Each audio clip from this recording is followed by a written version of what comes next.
All right. Hello, chat. How's it going? Hopefully well. We're back. We're playing Ace Combat 0 again. I can hear myself. Hold on. I need to fix that. I don't want to hear myself. It's the worst. It's like... it's delayed by like a couple seconds. So it's really confusing when I can hear myself like that. When the monitoring turns on my microphone. It's delayed because of, what's it? Like plugins and stuff that it has to run through first. But man, that is the worst. It turns itself back on all the time. Anyway. Hello. We're back. And we're gonna fly planes. It is, what is it, 10 days until Elden Ring DLC? Just thought I'd throw that out. You know, I'm just kind of like on the countdown for it now. So that's probably gonna be one of the biggest things in the industry this year. It could be the biggest. Could be. That was my controller turning on, if you're wondering. It will be the biggest thing in gaming this year. That might go like kind of the lame like default answer that no one wants it to be true, but like it's kind of true.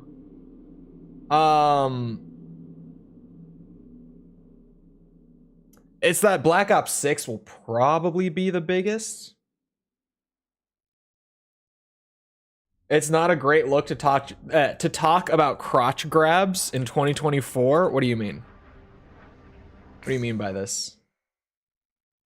Is this because I see it now? My Twitter is like pseudo open. It goes like into the what's it? Like it doesn't notify me when I get a message from someone who I haven't already approved on Twitter. This is actually a wiki page documenting every crotch grab in the Metal Gear series. What?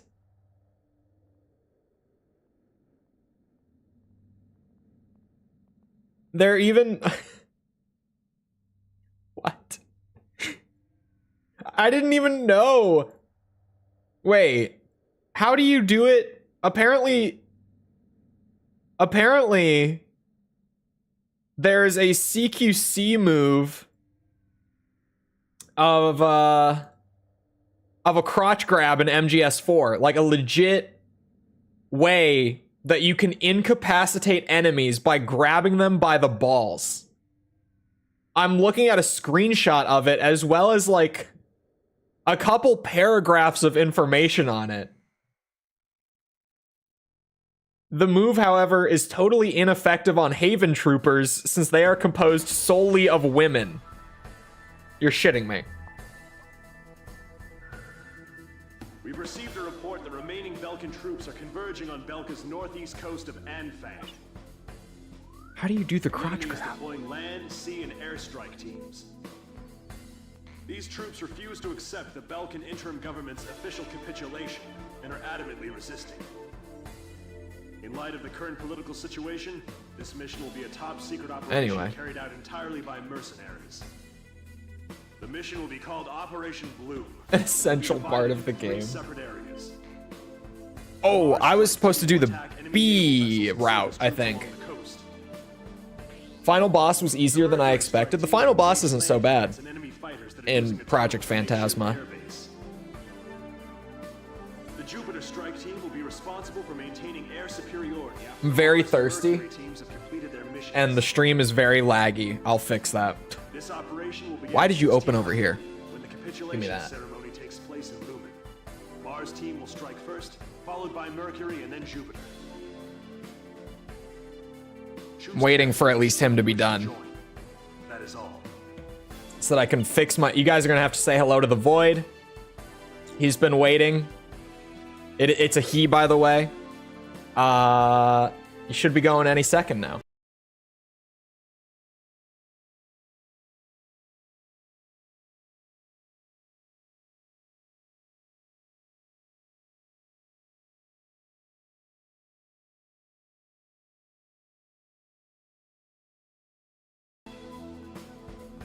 Are we better? That looks a lot better. Certainly. Although I don't have my glasses on, so the screen being all the way over there that I'm looking at makes it kind of rough to gauge. I think we're fine though.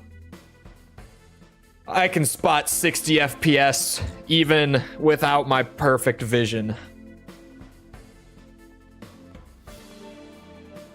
Using the finger. The finger. So you beat the arena then? Right? Because don't you get the finger from beating the arena in Phantasma, if I remember right? I think that's the reward for it, isn't it?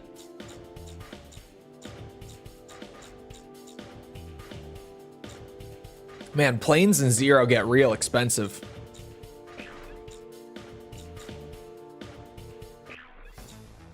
Check which one we need to do. We need to do B. Wait a second. Don't you say which one you're gonna do here? Yeah, we need to do the second one. I don't know which one I hit. God damn it. Now you've got me thinking about it, and maybe I don't have to do B, and now I have to go look. The finger in AC games never impressed me. What was I missing? Did you ever use it in Project Phantasma? Specifically. Like that exact version of the finger. Yeah, we do need to do B. I knew it. You got me all in my head about it. Did not use it in Project Phantasma? That's why. It got nerfed in Master of Arena, and then it got nerfed again in like subsequent appearances. It was never... Like, the Project Phantasma one is really, really good. Like, insane. And then the Master of Arena one is, like, really good, but not, like, ridiculously good. And then after that, it's just... You know, it's good, it's strong, but it's not, like, overpowered ever again. It's those original appearances that it was really, really strong.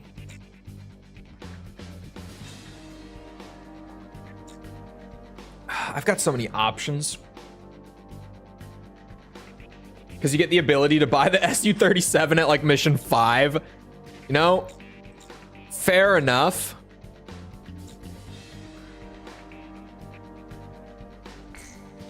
I'm going to take the Tiger Shark with air-to-ground missiles.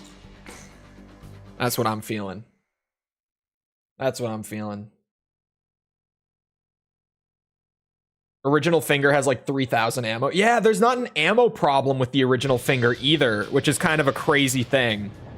Because later versions, along with just reducing the damage, would also massively reduce the ammo count to make it like, oh yeah, you gotta use it sparingly.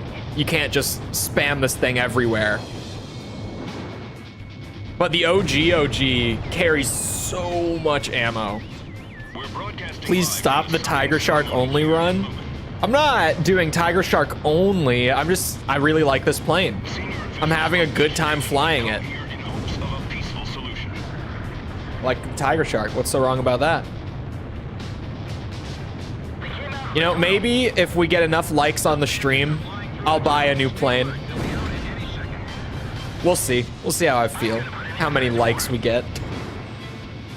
Yes, I am manipulating you into liking the stream so that I'll stop flying the Tiger Shark. Is it gonna work? We'll see. Cheap running costs go burr.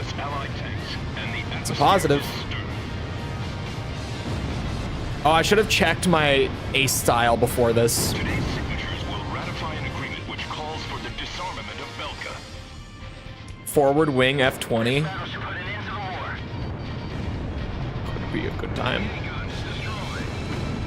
if you ask me.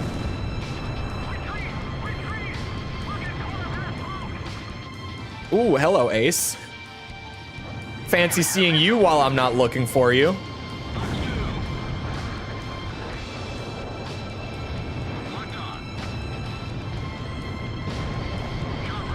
This thing is just fun. I like this plane, man. I do. Belka's military forces You can't stop me unless we get... I don't know what a good number would be for Ace Combat streams. A lot of likes. This is the last mission with any significant amount. Shit. So I shot 3 and I left 2 and there's 5 here.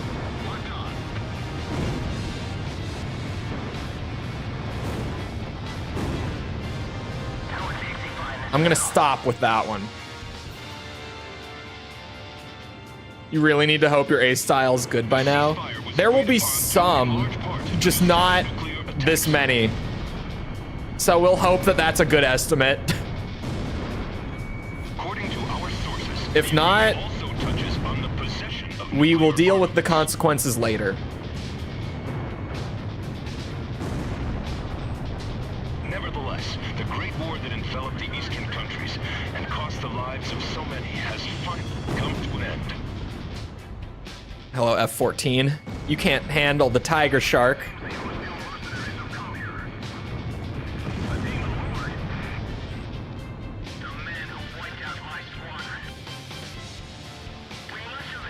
Okay. Okay. Hold on.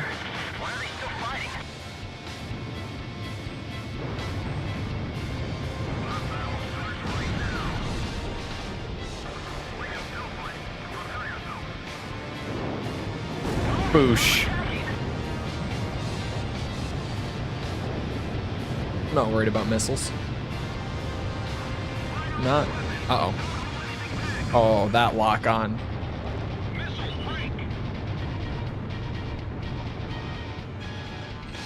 X-29, that's the one.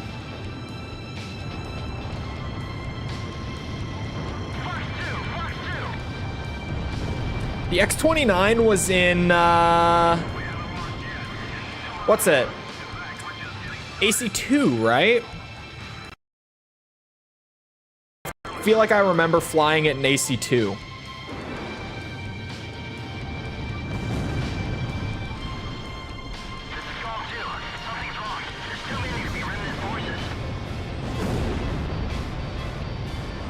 Oh, that was another ace.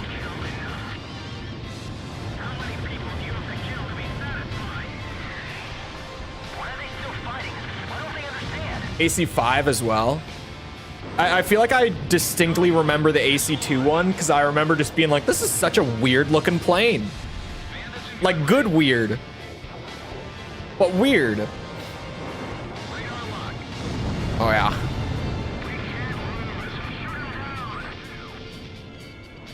Oh fuck. Shit. Was the X-29's first appearance? Booyah. I'm actually gonna go check the ace style with that just to be safe. I'm gonna go back to the menu real quick and make sure that we're doing this right.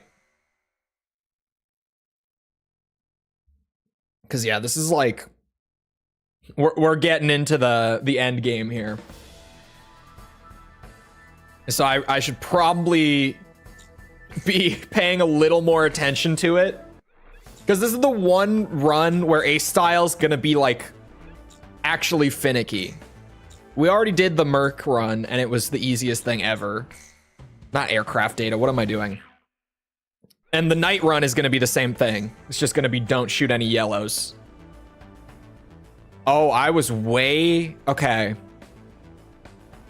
So there's like 10 yellow targets in this mission.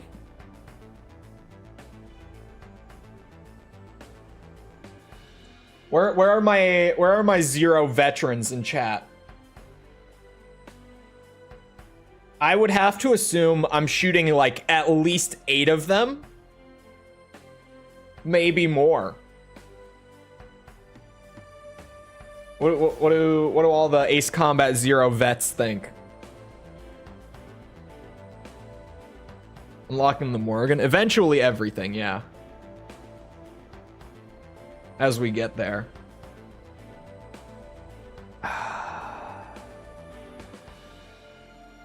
That's a little sketchy.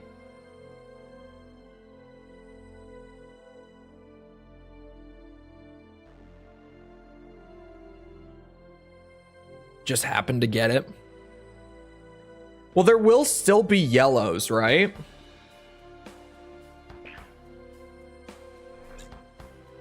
I'm gonna shoot like...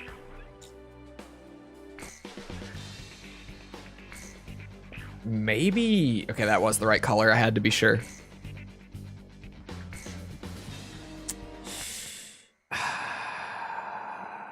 You can go check. I counted them while we were in the mission. Just not a lot. Not a lot of what? I know that there's 10. I think I'm gonna shoot like 9. Yeah, because planes will turn yellow. Oh, that's what you meant by not a lot. In the next few missions, right? Or like that. You know what?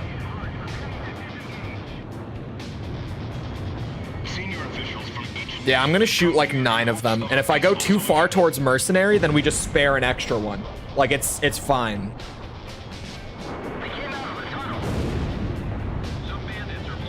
It's fine.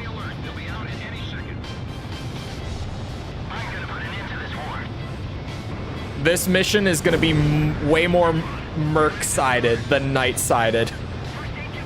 Just because I'm leaning too far towards night as is.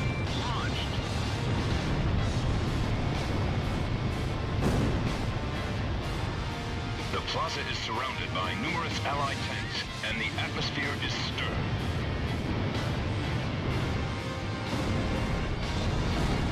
Today's signatures will ratify an agreement which calls for the... Yeah, I'm gonna leave like... since I shot the plane down, I'm gonna leave like 2 of the ground yellows. And we'll see how that goes. Because even though it seems like I'm destroying way too many, there's not actually that many yellow targets in this mission.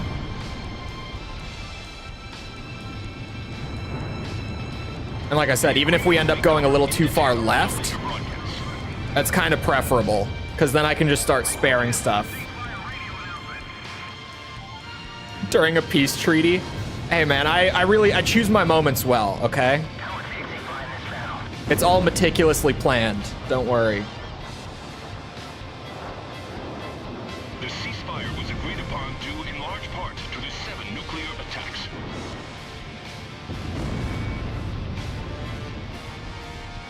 According to our sources, the agreement also touches on the possession of nuclear armaments. I'm even, like, somewhat wondering if I should shoot more than, like, 3 more of them. But I guess it goes both ways. Where, like, if I don't make enough of an adjustment here, then I just shoot the later targets.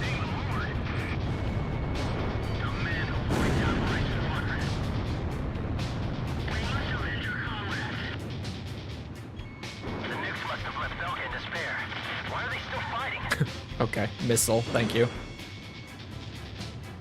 You know what? I'll blame it on teleporting. Clearly, they teleported past my missiles. We all saw it happen. Clear as day. Definitely.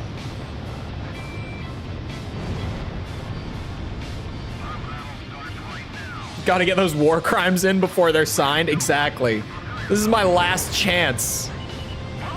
You know, this is no pure of heart run by any means. This is kind of like, yeah, he just does it as he feels like it. You can just restart if the ace style isn't right. Like, oh, I guess I could just not save the mission. Yeah. I was gonna say after the mission, like completion and everything, but you're right. I'm gonna go 1 more and we'll see what that is.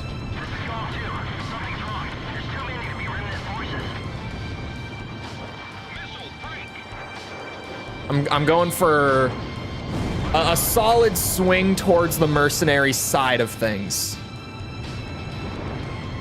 So shooting like 9 of 11 should do it. Fuck! Fuck! Right at the end again. Maybe I should take out all the planes first and then just wrap up. That might be the move. I'd believe you if you were playing AC5, because the helicopters actually... Don't they do it in Zero as well? I feel like they do it in both.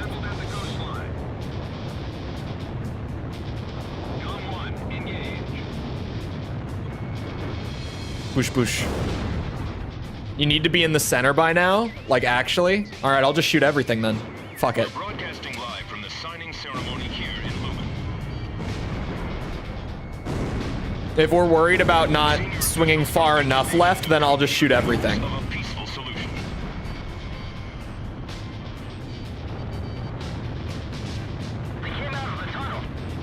And again, I could just not save the game if I swing a little too far. We could just reload right here. I thought I would be able to get a cheeky pick there. Push, push. Oh my god, you guys. I got a comment that I almost shared in the Discord server, but then I remembered, fuck, that it's best for me to not allow the Discord server to become a distraction in my life again. Sorry, Discord users. Where is it? It was on the Assault Horizon video. It's recent, like as within the last day. All right, I'll read this comment verbatim. This is on the Assault Horizon video once again, in case anyone didn't catch it. You must be out of your fucking mind. It's the best gameplay out of all of them. Loved it. Why do the mass population hate good shit and love bullshit? Your videos suck. That whole comment is in all caps, by the way.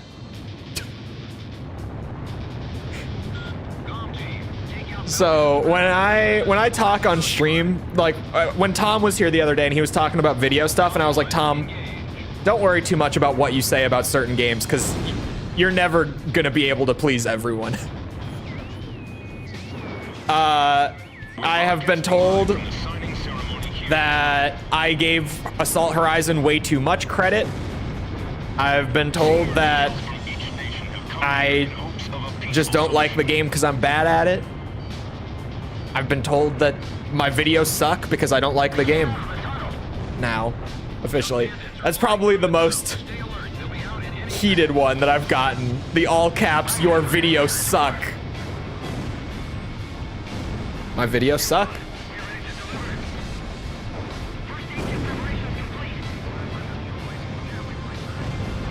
I do look forward to replaying Assault Horizon for stream, though. That's going to be a blast. Streaming through Assault Horizon is going to be such a good time. Assuming that, like, people aren't just painful about it. Like, oh, why? Why are we playing this? It should be a good time.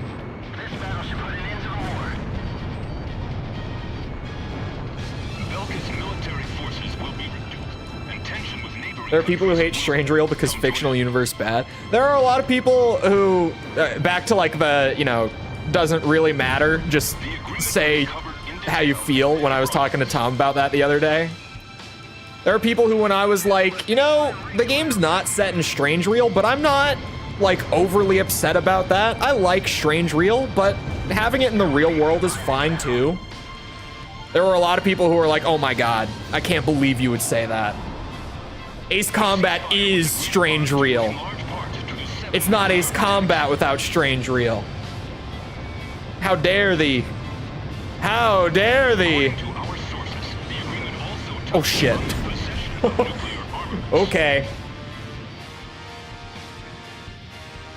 Gonna be a pain because regenerating health. Yeah, the game is actually hard at some points.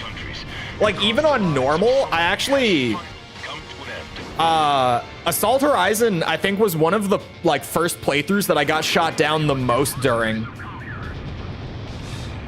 Because, like, you do have regenerating health in the game. I think I said that in the video. I don't remember if I did. But I distinctly remember getting shot down a lot playing Assault Horizon. Because even though you have regenerating health in that game, the enemies still deal a lot of damage, and the regen is really slow. So you get into spots where you're in like very intense dogfights, and I think the enemies are more accurate, like to balance it. I'm not 100% on that, but I remember getting shot a lot in Assault Horizon compared to most Ace Combat games. Like getting hit a lot by comparison.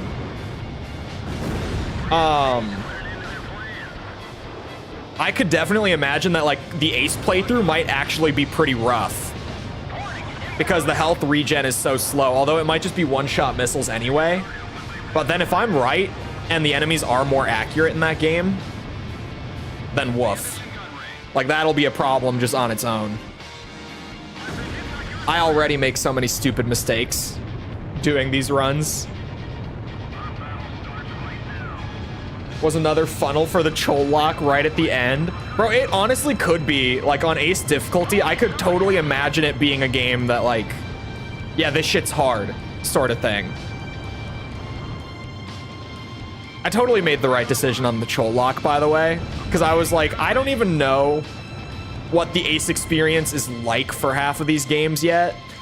So I should wait before like officially putting out like a challenge run that I'm sticking my name on and everything, right? I should wait. Oh, fuck! Oh, there's no regen at all on Ace. Really? That would be an interesting twist. If the damage doesn't get increased by a lot, but there's no regen. Because missions in that game could get pretty long, too. Like that one bomber mission, I think was like 25 minutes. I don't remember. It's been a while. They felt long. I don't know if they were actually like super long, but they felt long. We're broadcasting live from the signing ceremony here in Lumen. Senior officials from each nation have come here. I can confirm health regen is disabled. Aha! Interesting. It might be a funnel for the Chole lock. Like at the end, that might be one of the games that ends a lot of Chole lock runs. Eventually. Once we're there. I wish I could figure out like a fun Chole lock for Armored Core. But I feel like Armored Core is so built around like customization and like trial and error that it doesn't really work as well in a game like that. Unless I just did something entirely different. Come on.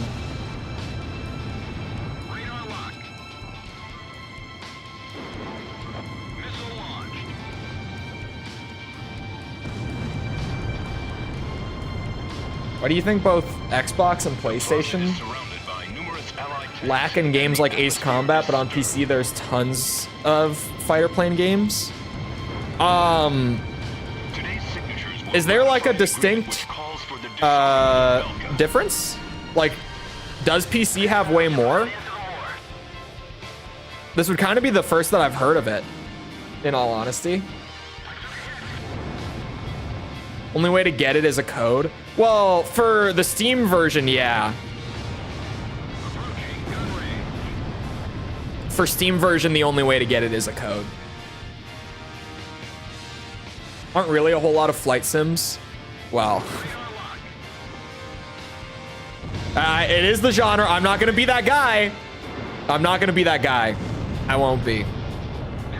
It's the genre, officially. Ace Combat does get classified as being in the genre. Interest and control scheme? I don't think it...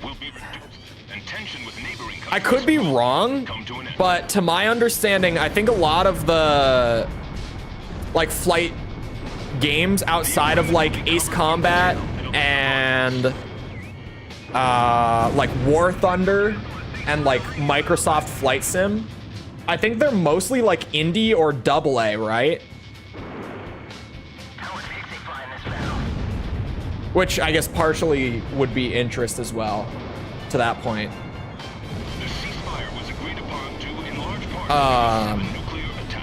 Am I right about that? That's kind of the attend to Ultra Sim.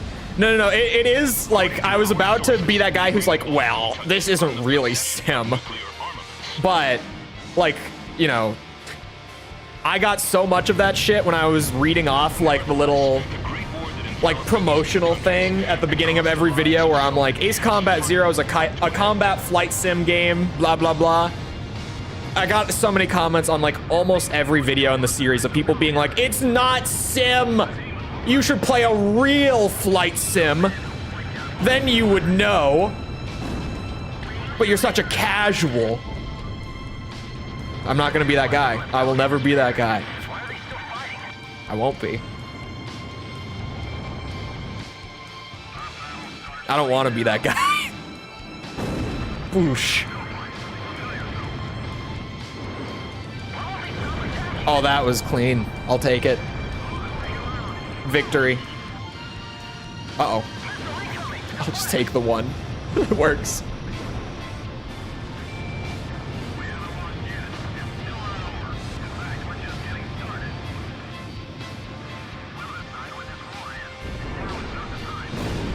Oh my god. Speaking of Microsoft Flight Sim, didn't they show new Flight Sim stuff the other day at the showcase? I don't really remember. Like, I feel like they showed something, but I kind of wasn't paying attention when they showed it. But I have like a vague memory of it appearing in some fashion. Am I wrong? Why are they still fighting? Why don't they understand? How many of our planes are up there? The only games for Xbox and PlayStation? No, like War Thunder. I mean, I guess War Thunder is also tanks. Like, War Thunder's there. For sure. I know that War Thunder's at least on Xbox. I don't know if it's on PlayStation or not. But I know for sure I've got buddies who are Xbox players who used to play War Thunder.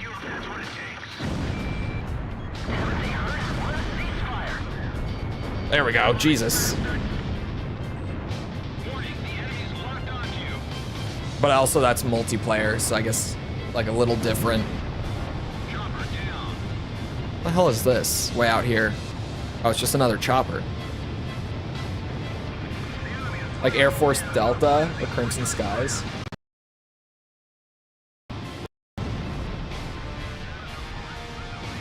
I should not be looking away from the screen this much.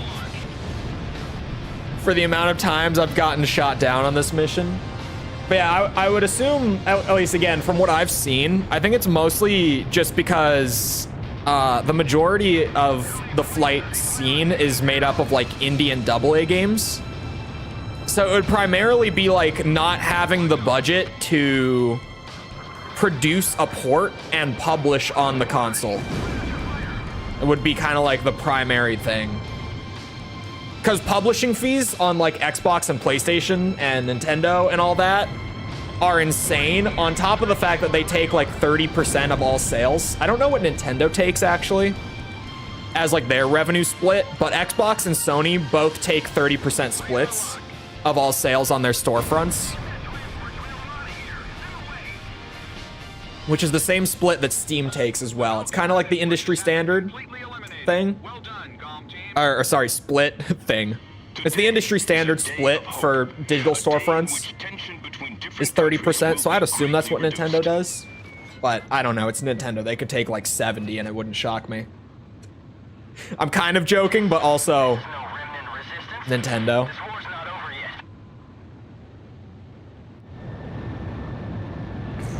Okay, I shot all the yellows. Thanks to your help, the operation was It might have been success. too much. The ceremony was also conducted without any trouble. The various governments will meet to decide upon what happens to Belkan now, in accordance with the war end agreement.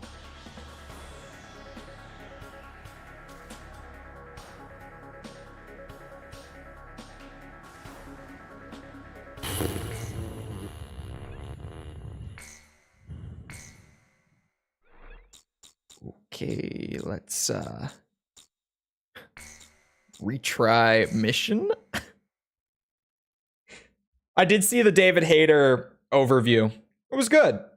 It actually, it gave me a little more faith. That was too much. Yeah, a little too much. I didn't think it would swing that heavily from like 10 targets. I just didn't expect that. So I guess we're gonna want to spare Man, because that's so weird. Let's try sparing 3 in total, like for the whole mission. Let's try leaving 3. Because it seems like, oh, shoot half as many, but then there's also like a certain amount of credit towards the right for sparing 1. So I'll try leaving 3 this time instead of shooting like all 10 or 11.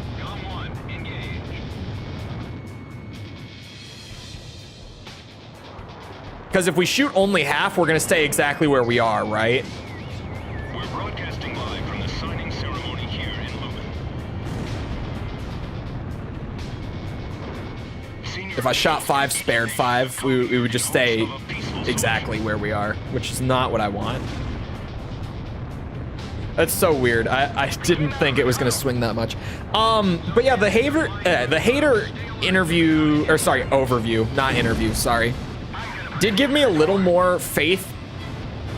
And this is going to sound so weird, but primarily in the fact that I'll actually be able to like do a video on the game when it comes out. I was like, oh, okay, there's going to be stuff to talk about here. Because he was talking about like the controls have been overhauled. They're leaving in the classic camera angles, which I was not expecting, but like, that's pretty badass actually, that they're gonna have like the classic camera angles as well. Because like, even to my understanding, unless I've just been misinformed, I don't think that the Bluepoint HD ports even had the classic camera angles. Right? Correct me if I'm wrong, any of my Metal Gear fans who have played like the PS3 version. I don't think that that version has the classic camera angles.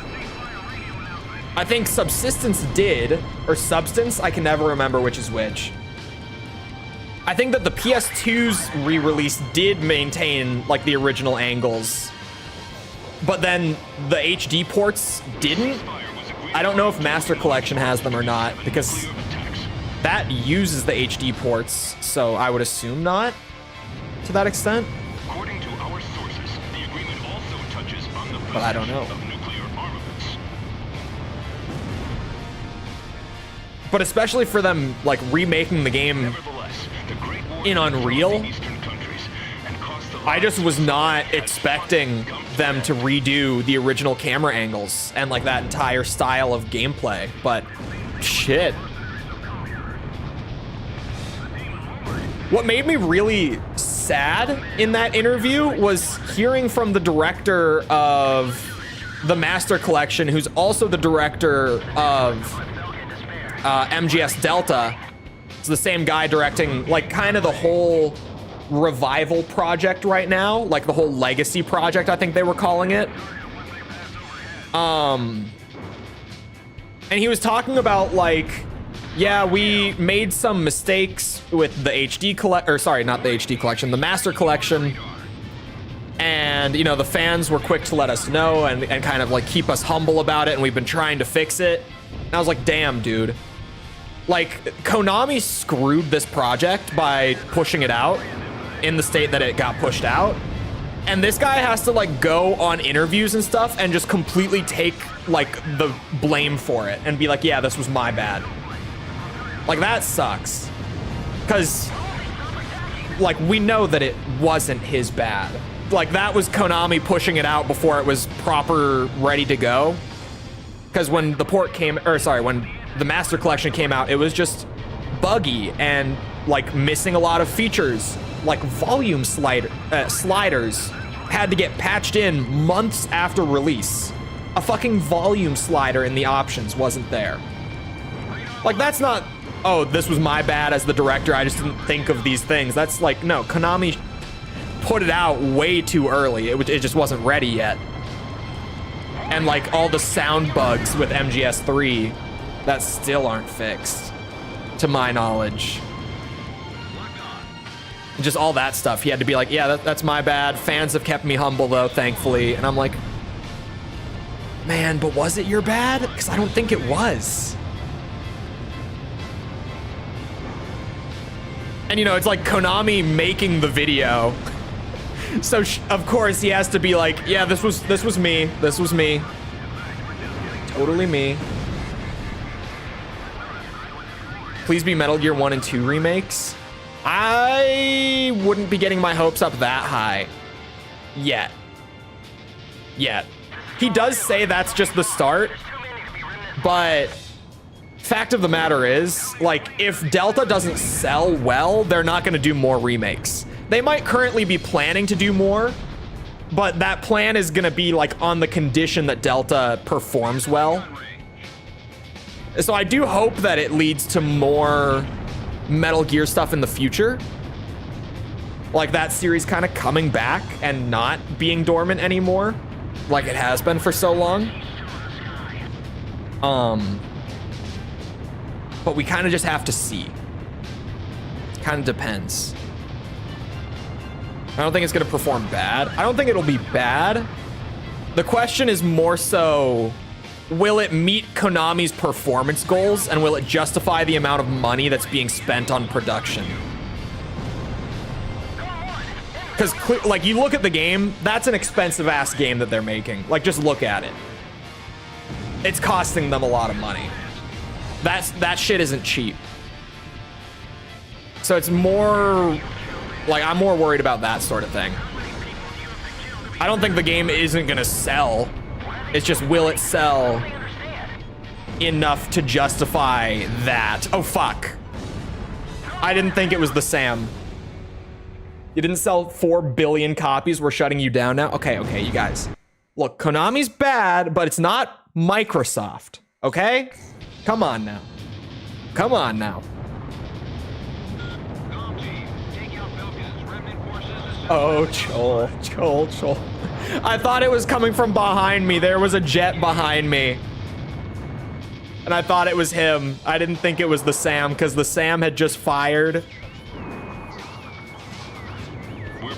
Hate this mission. Every time I get shot down in this mission, it's at the very end. Everything goes well until that one missile right at the end. Every time.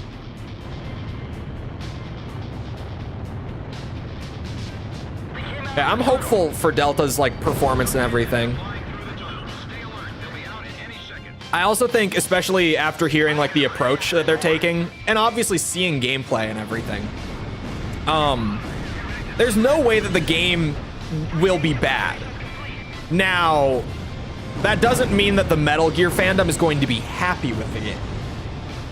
The Metal Gear fandom is very unhappy with some games that are perfectly fine. Like, maybe not, you know, amazing, like 9 out of 10 range games, but like, genuinely, the Metal Gear fandom has some like 7 out of 10-ish games in the series that they're like, this is a fucking crime against my family. I cannot believe Konami would let this happen. Kojima is a fraud. So we'll see. Because also, how it's received by the fandom is really important because of like word of mouth. Word of mouth is a really big deal for games. And if you don't think so, like, look at the success of Helldivers 2, Baldur's Gate 3, just to name like a couple big ones from the last year that didn't like explode on day one of coming out, but over like a couple weeks of being out and just everyone telling their friends that this is like the greatest game they've played in a long time, they became some of the biggest successes in industry history. Like, word of mouth is a really big deal for games.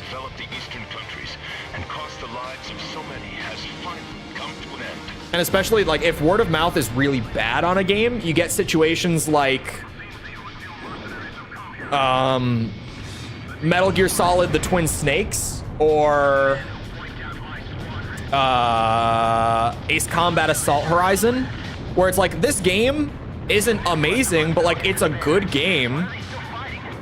But the fandom will have you think that it's like one of the worst games you'll ever play, and people will wholeheartedly believe that without ever touching the game for themselves because they just hear it from so many people. So like, the word of mouth thing goes both ways, and it really influences the long-term success of a project. So we'll see, because the Metal Gear fandom's super finicky as well. So, fingers crossed.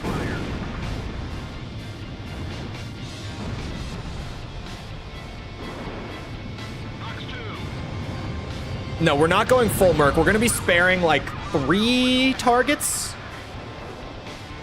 We swung way too far to the left, which was shocking to me. So we're going to spare like 3 yellows this time. And it's going to be those 3 in the back on this side. Like these 2 that are close to me right now are going, and then those 3 in the back can stay.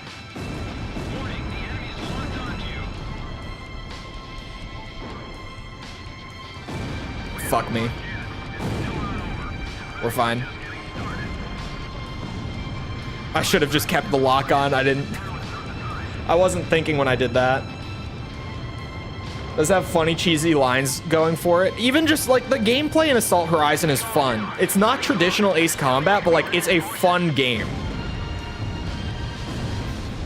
And Assault Horizon is a kind of really good looking game. Kind of really good looking. Yeah, we're gonna stick with that.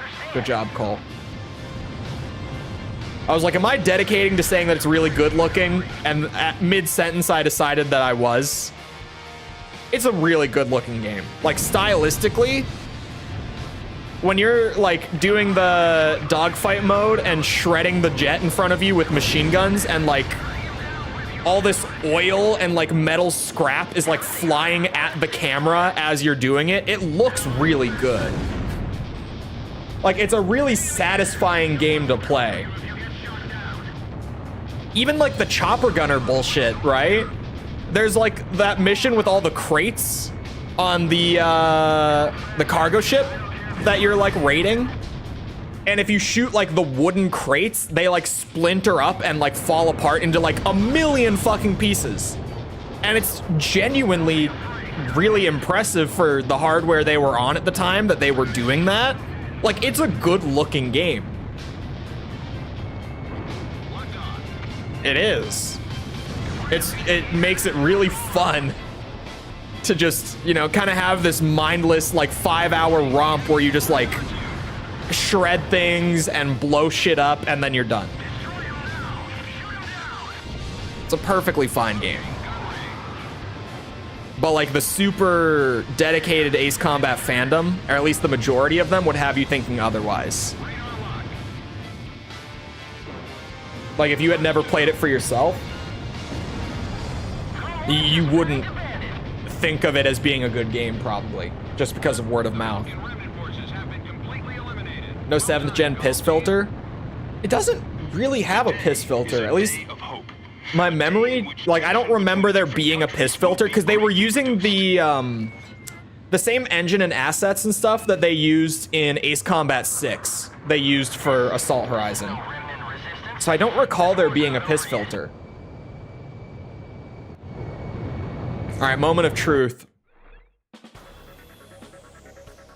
Thanks to your help, the operation was a success. We destroyed 7 out of 10 yellow targets. Governments will meet to decide upon what happens to Belkan now, in accordance with the war end agreement. Much better.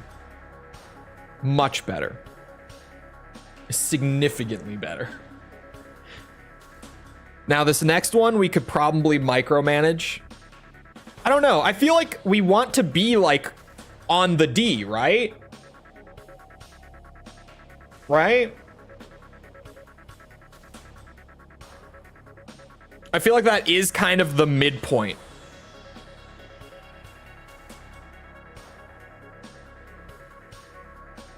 I think that's where we want to be. I don't really like how most of them control. I feel like the controls are fine. They're not great, but like, especially for what they were doing at the time, it's kind of like, yeah, this is about how they would have controlled. What's a question mark for me with Delta is with them like modernizing the controls, which we don't really know what that means yet. They just keep saying it. A treaty declaring cessation of hostilities. How is that going to work with the classic camera angle stuff that they are now apparently keeping in the game? We didn't know that until the recent overview. Like, how am I going to play classic like fixed camera Metal Gear with what is, we can assume, like MGS5 style controls. Like, how is that going to work? Is kind of my question. How is that going to actually feel? I don't know. How are they going to do that? Countries squabbled with each other over the rights to the underground. We will see. Time will tell. The initial cause of this war. 6 months passed without any developments. 6 months of void. I focused on this time period for the hidden truth laid there. Better crate destruction than Half-Life 2. And I learned that my pursuit of him. It's been a long time since I played Half-Life 2, to be honest. I don't really recall it. Like, I'm trying to picture it, and I really can't. It's been so long. And you'd think that, like, you know, I played a lot of Gary's mod, too. But I just can't even picture it. For some reason. The top officers in the Belkan army have pulled a coup d'etat. No. Calling their organization a world with no boundaries, the forces bombed the city of Lumen, where the cessation of hostilities treaty was signed, using a giant gunship codenamed XBO. Your mission is to pursue the XBO and... Wait. We've just received an emergency transmission from the control tower. XBO is here. Identified aircraft are approaching our base. Scramble all planes. Quick, there's no time. Get into the air immediately. The one with the man, the legend, the meme, Senator Armstrong? Yes. That is Rising. Do I want to buy a plane? Do you want the X-29 a bit? Now that people have been like, yeah, you should buy the X-29. I'm side-eyeing it, but I'm a little short. I'm a little short. And by a little, I mean 1,800. Like, painfully just there.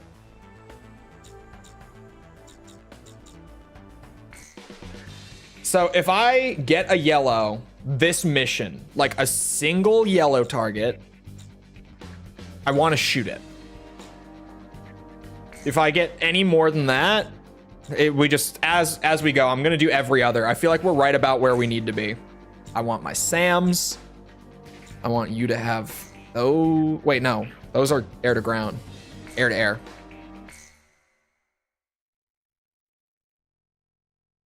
Where people really didn't like MGR, people still really don't like MGR.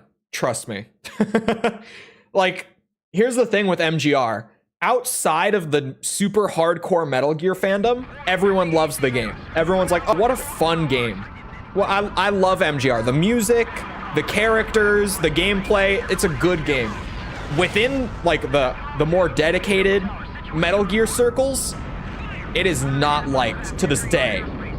I have so many comments on videos that have nothing to do with MGR, ranting about how much they hate MGR. There is still so much vitriol towards that game within the hardcore Metal Gear fandom.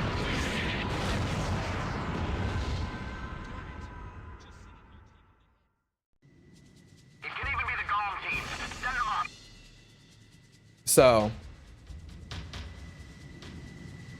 I'm braced for impact a little bit on the video because, like, it's a Chole video. I'm saying positive things. Like, I've never put up a video where it's like overwhelmingly negative, aside from like the 9breaker review back during Armored Core. That was like the most negative review I've ever put up.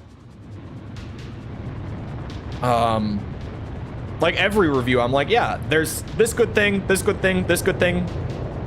Some games have more problems, and I dig into problems when they're there. I get into positives when they're there. Most games have both. So it's not really spoiling the video at all to be like, yeah, there are good things in Metal Gear Rising. I'm even just braced for impact on me saying, like, anything good, because I know that there's going to be people losing their shit over it. I don't think it will be as bad as the MGS3 video. Maybe. I don't know. We'll see. I'm not expecting it to be, but it could be. I wasn't expecting the MGS3 video to be such a shit show. Because I gave that game like a 9.2 or something. Like overall, it was so much positive, and then like some small negative stuff sprinkled throughout. And the response to that video was so negative. People were so pissed. I thought the Twin Snakes review was gonna go over worse, because I think I gave that like an 8.4 or 5 or something. And that was nowhere near as much of a negative response from the fandom as giving MGS3 like a 9.2. What are the positives of DMC2? It's got a really cool visual style. The music is good in DMC2.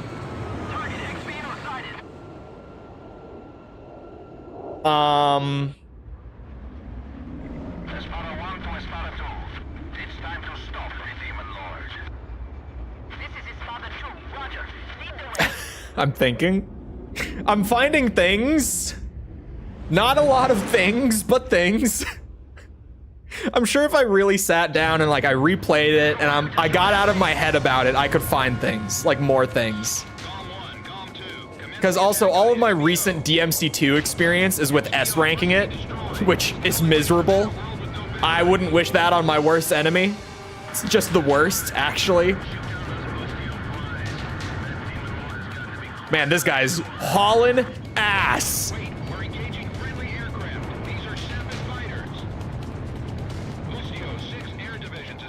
Oh, overshot him.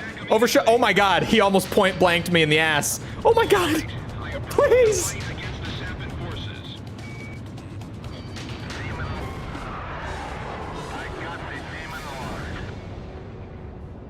We'll repel the pesky commenters. Yeah, I guess kind of the hope with the MGR video, especially because it's MGR, is that that one kind of reaches beyond the like just the more dedicated Metal Gear fandom. That would kind of be the hope.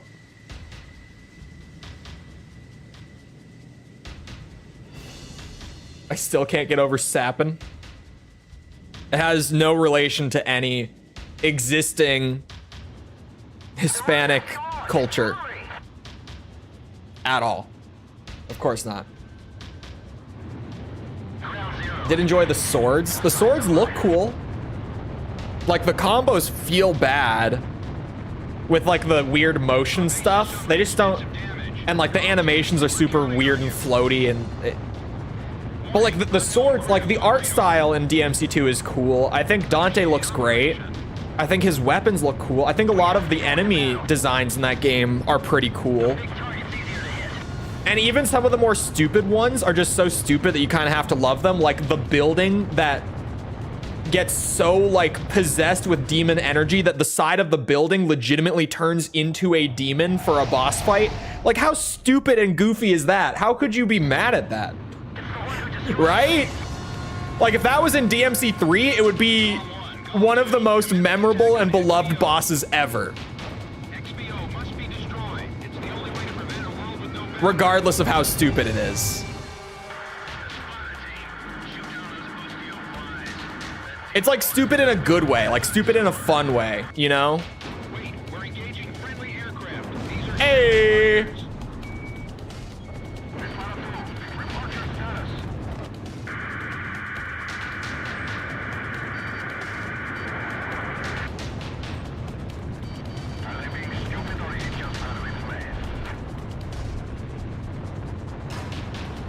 We're gonna joust this bitch.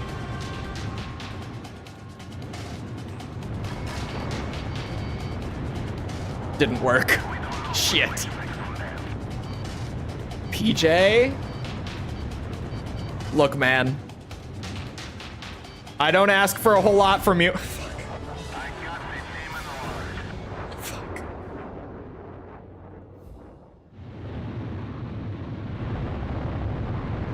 What am I doing? The gauntlet in Zero?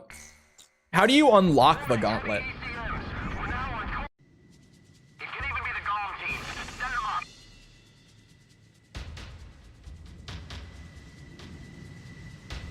MGR is the goofy fun everyone wants from a Metal Gear game. Yeah, but then like the hardcore Metal Gear fandom really doesn't like the game.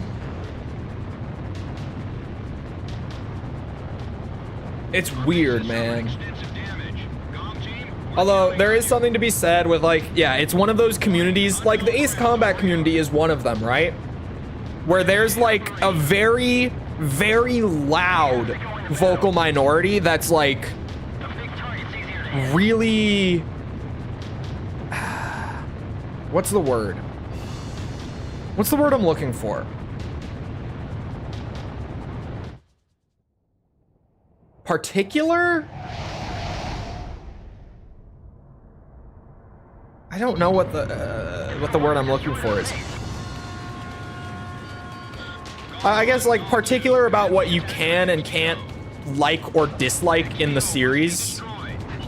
And if you disagree with that, then you know, it's like heresy. Like they will be so genuinely angry at you over it.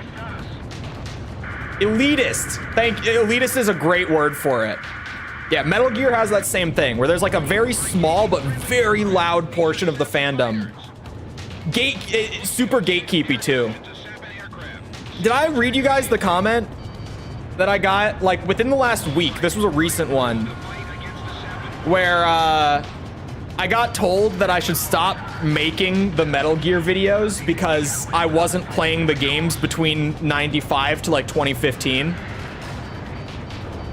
Did I read that one to chat? I meant to at some point if I didn't.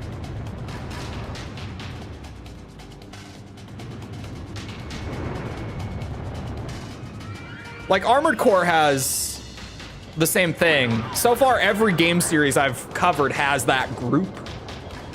Armored Core definitely had like the least of them. Like in general, I think the Armored Core community is kind of the most like open to criticism and like new players and kind of like welcoming with all that out of the three that I've done so far.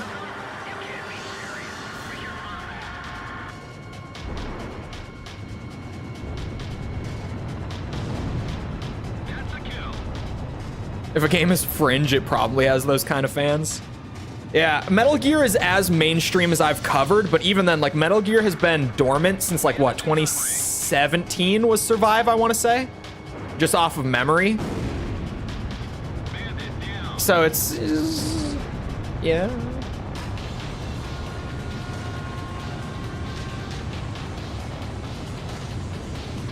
Like, super mainstream series, but it's been dead for a while, sort of thing.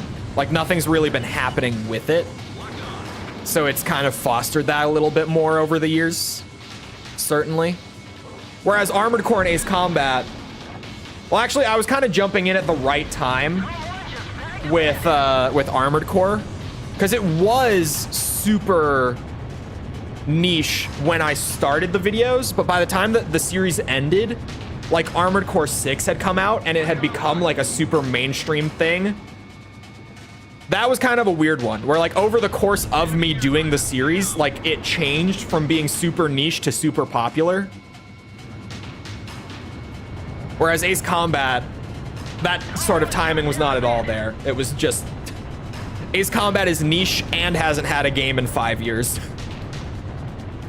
Metal Gear is super mainstream, but just it's been ages since anything actually happened in Metal Gear. So I think that that gatekeepy crowd has kind of grown in that time. At least from what I can tell. Let's hope that that worked. The fandom is mostly fringe. That's probably, yeah, like the people who are like super dedicated with Metal Gear stuff. And like are very active in online circles. That's definitely a little more fringe. I would agree with that. Every game franchise has that group. They do. The entire Halo fandom in recent years has kind of just become that group. I'm generalizing a bit, but also I've lived through Halo being like the biggest game in the industry and seen it go from that to what it is today in terms of like fandom and stuff. So by comparison, it totally feels like the whole community has just turned to becoming that.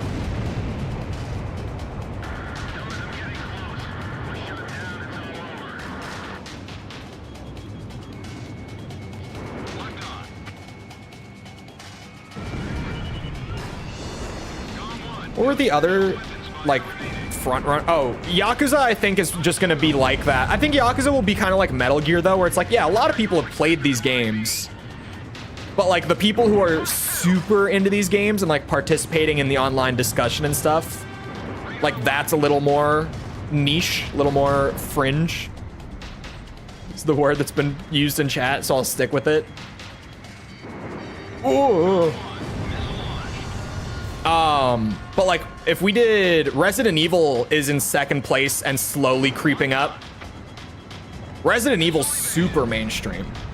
Like I would even say the fandom side of it is pretty mainstream.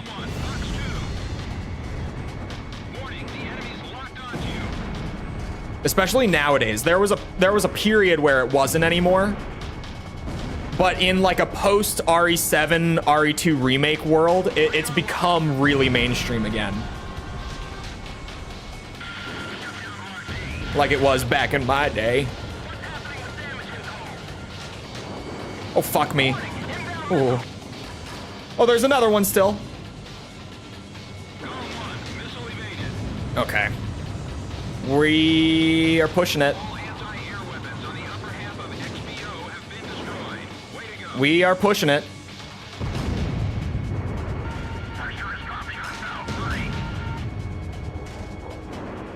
Oh. Oh no. No, it's the cockpit. Fuck.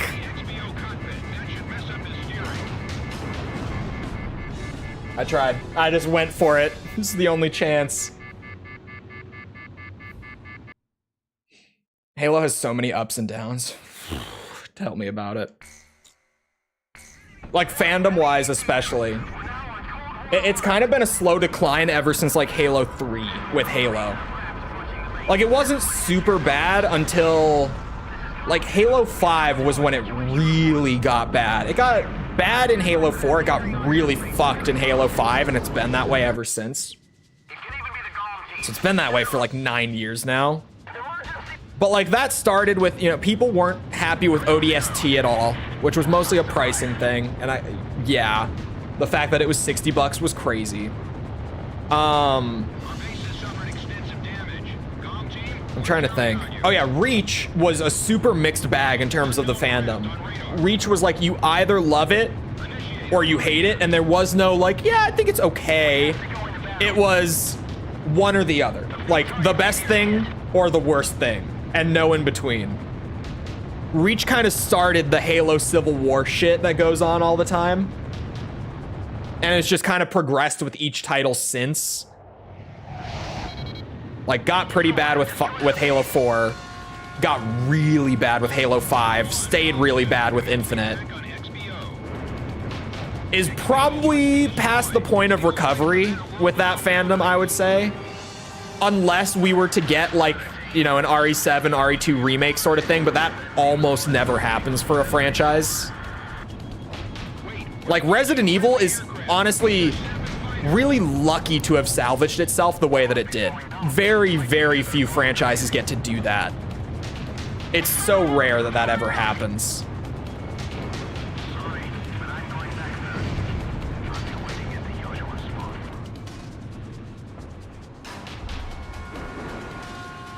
It's honestly really crazy that Resident Evil is still kicking and like in a positive way, like kind of universally, like very few people are unhappy with the current state of the Resident Evil franchise. Most people are just like, yeah, Resident Evil's doing great. Resident Evil's doing so good. It's kind of because it is. I don't know what the sales looked like for RE4 Remake. We probably have those figures out by now. I feel like everyone was playing the RE4 Remake, though. I feel like it had to sell a lot. Swung back from the brink. It was pretty rough for a bit there for Resident Evil. Sold gangbusters? Yeah, like I don't know the sales figures, but I feel like everyone played it. You know what I mean? I feel like it was one of those games that just everyone was covering, everyone was talking about. I should not have gotten it to the second phase. I should have waited to deal with these guys. That's the kill.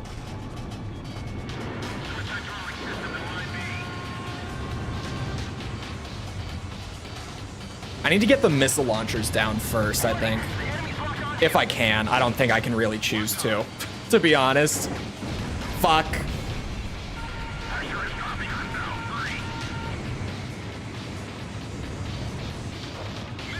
Shouldn't you have shot down? Oh, fuck, you're right. I accepted it there. Hold on, now I'm curious. Resident Evil 4 Remake sales. I know RE2 sold like crazy. Yeah, it sold 7 million units. Is like the figure that we have as of a good few months ago. So I don't think that's as high as RE2 sold in like its first year. I could be wrong about that. Did you guys actually know that the Resident Evil 2 remake is the new like most sold Resident Evil game of all time?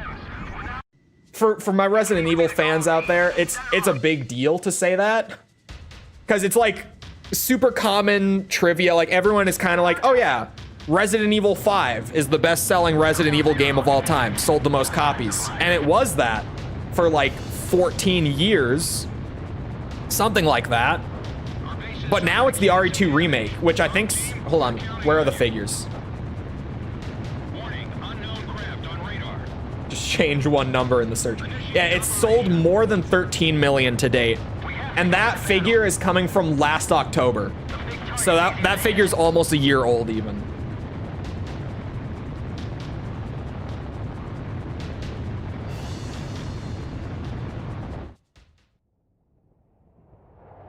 Reach should have been a Master Chief game. And the Reach we have should have been a side game like ODST. Well, Reach is a side game. Like ODST. Or do you mean like campaign only and not be like a... Wow. A full-on premium title. Although I guess ODST was a premium title. They sold it for 60 bucks. Just... I was there at the time. I paid 60 bucks for ODST. I went through all the emotion that came along with that. Trust me. It was not fun to pay $60 for ODST and then realize that the game was like 5 hours and had an extra firefight mode that at launch had like 4 or 5 maps, I think.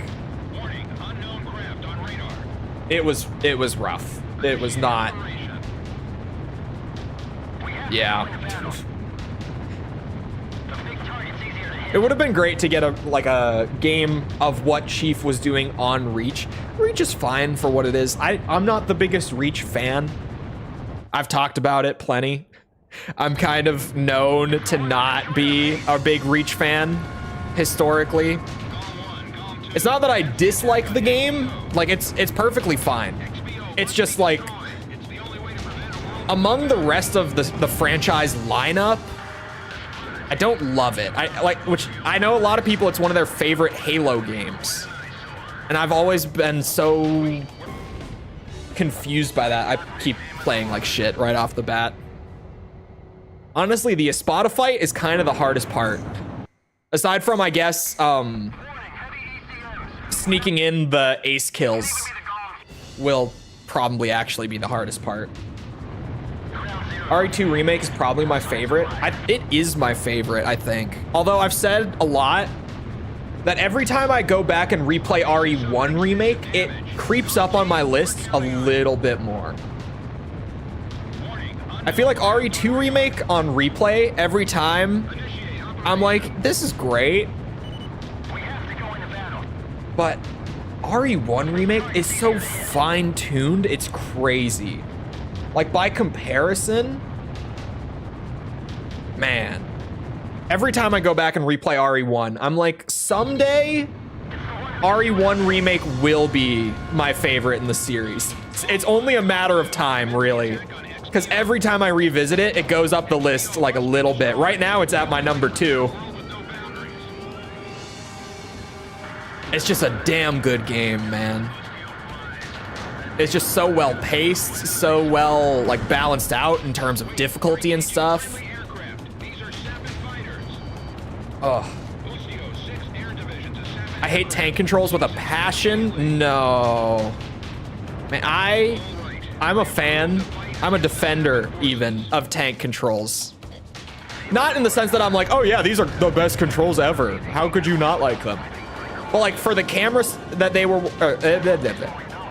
for the camera style they were going for, it really is the most natural feeling thing they could have done, right? Because there are games that do static camera where you move your character relative to the camera position rather than relative to the character. Like old school Metal Gear and like old school Devil May Cry. And for Devil May Cry, that's a totally different situation because of how fast the game is and everything. But for something as slow and methodical as Resident Evil, you can have that like super intuitive, like, yeah, it's relative to the character, not the camera. And once you've got a feel for it, it's so natural. And you don't get the whole like, the camera angle changes and all of a sudden I'm running in the wrong direction. Like, no, as long as you're holding forward, you're gonna keep moving in the same exact direction, even through the camera transitions. Like, it's a great approach for what they were doing, especially when you compare it to other games with similar angles that weren't doing it. It makes you kind of appreciate it a little more, at least for me. But I also, Resident Evil 1, like PS1 RE1 was the first video game I ever played as a kid. I was like 3 years old when I played it. So for me, tank controls are like burned into my brain. Like I can't unlearn tank controls or like, you know, I don't ever get rusty with them. Like it's legitimately my first ever gaming experience as a kid was on tank controls. So I'm very used to them.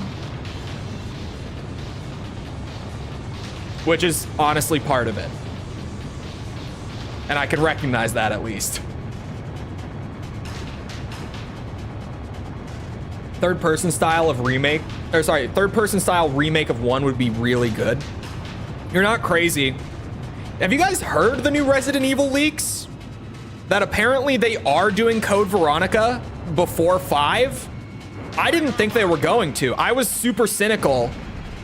And I've been talking about it on stream for like 2 years, almost.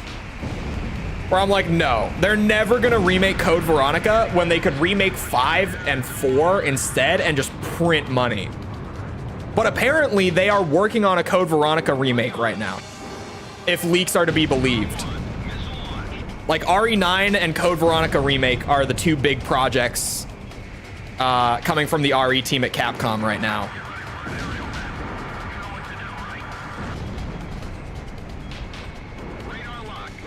For a bit, everyone was kind of under the same impression I was, where it was like, no, there's no way they're gonna do that because 5 will just make more money.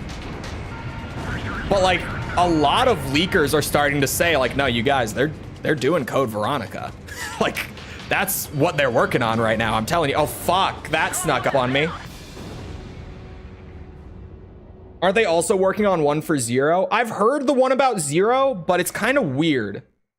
I think that a 0 remake is like in pre-production, if I've kind of understood it right. It's super niche in the series. Nowadays it is.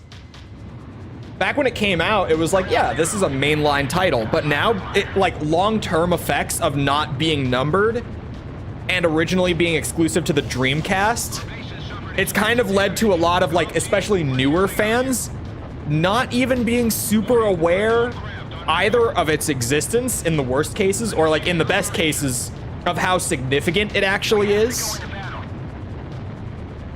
But apparently that's what they're working on right now. So we'll see. And in terms of 0, maybe they could make the game good. For context, this is mostly a joke. Mostly being the keyword there. 0 is a good game, but it's like a Halo Reach for me, where I'm like, yeah, compared to the other tank control resi games, like it's just kind of the one that I don't love. Actually, Code Veronica is also in that category.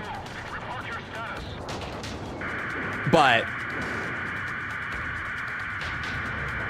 you know. I would still say I like Code Veronica more than Zero, actually. I'm thinking about it right now. And it's like if I were to replay one of them like today, I was gonna sit down and like fire one of them up for a replay, which one would it be? I would rather do Code Veronica, yeah. I would. I wouldn't want to replay Zero. It's fine, but I would genuinely rather play any other tank control resi game than Zero. It's just the weak one of the bunch. Wait. Yeah, it's the weakest. I was gonna say maybe original RE3, but that's a hot take of mine. A super spicy take of mine, actually. I think the original RE3 was never that good. Like, even ever since I was a kid. And I keep trying to go back and be like, this time it's gonna click with me, and it never does.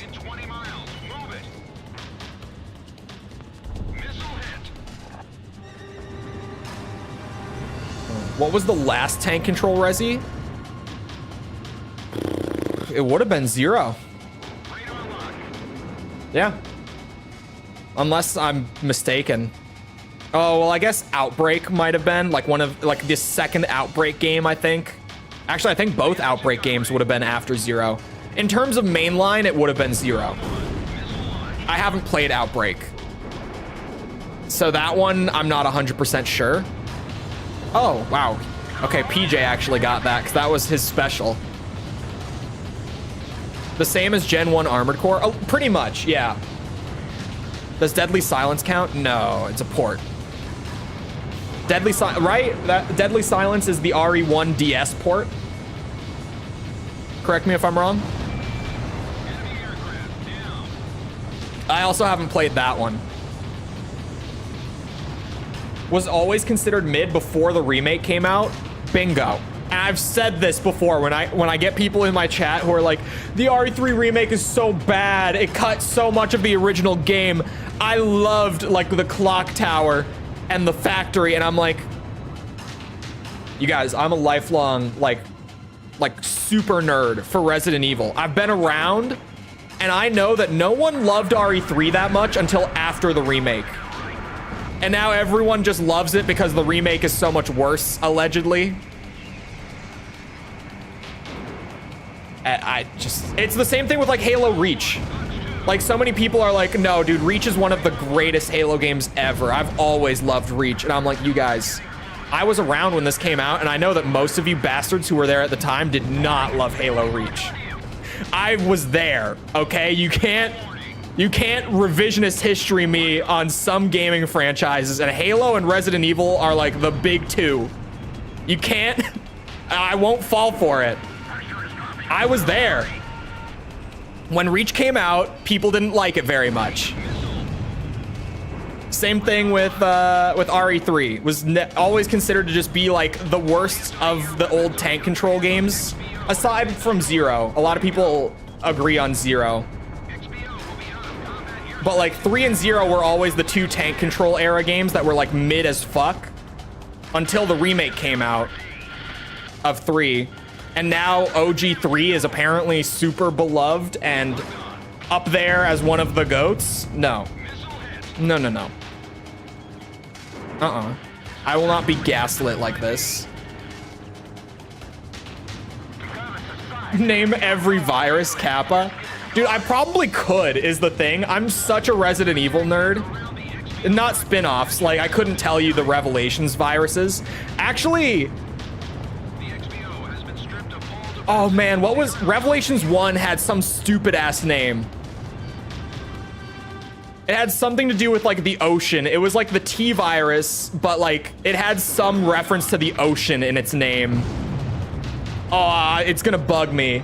I just remember it being fucking stupid and being something to do with the ocean. That's what I remember about Revelations 1. But like Revelations 2, I could not tell you.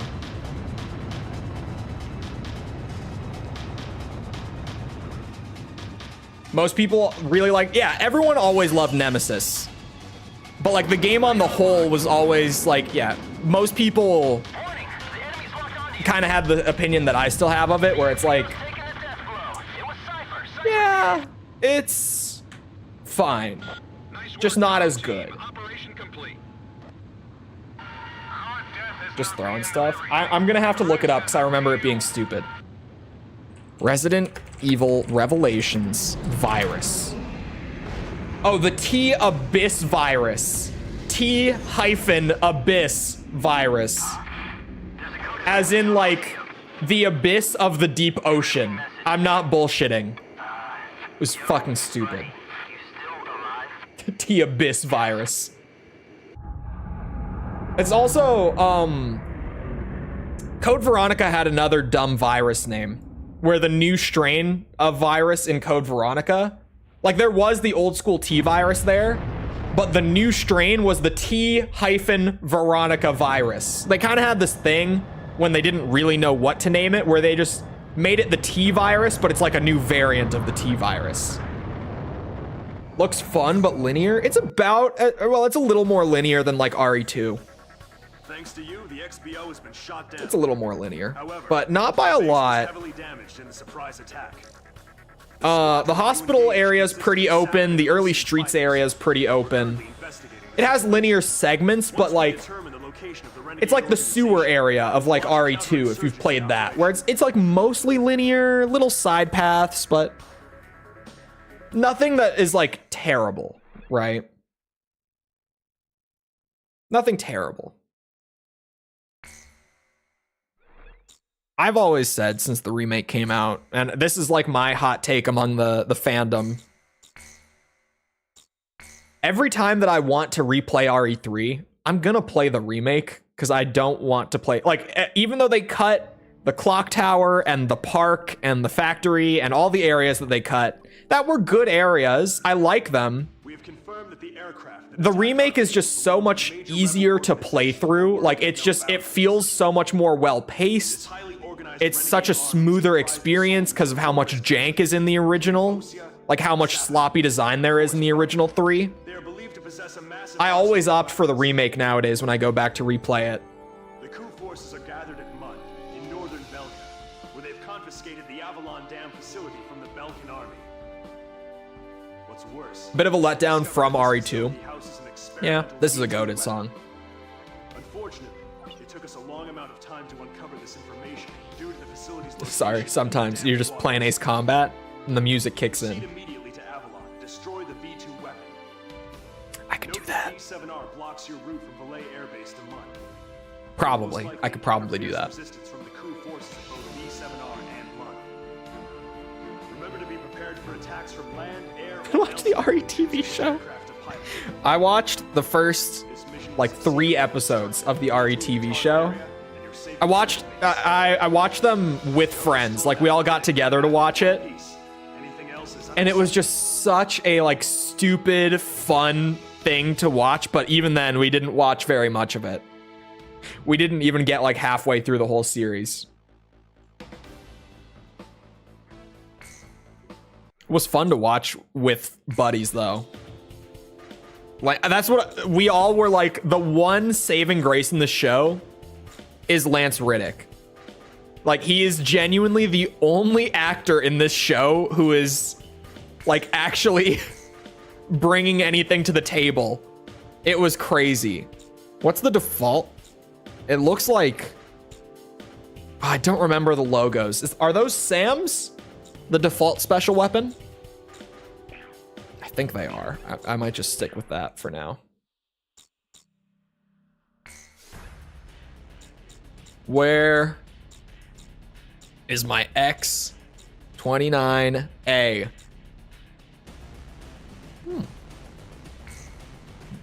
Whoa. It's Quam? Even better.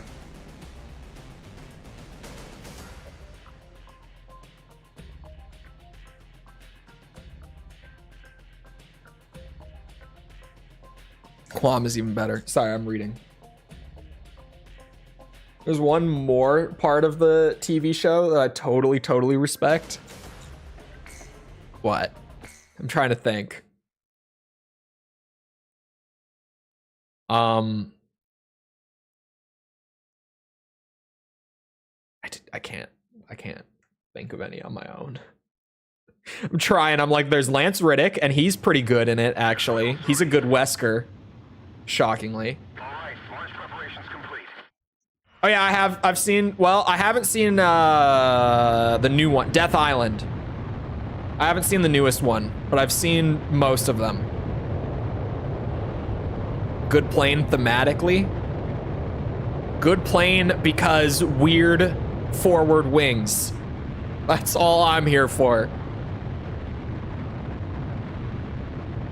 Yeah, in my brain, this is just an Ace Combat 2 plane. I don't know, like, I think it's just because it stood out to me so much when I first played AC2 for having the weird forward wings.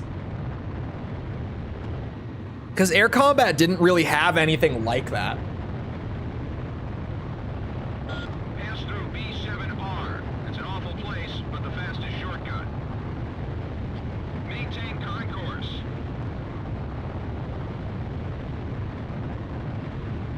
Your final sortie line is from AC. Did they pull the exact same line of dialogue? Wait, I've never noticed. Did they actually just reuse the line, like, from AC5? That has Chris and Leon that came out just before Dead Island? Or sorry, Dead Island. That's totally different. Death Island.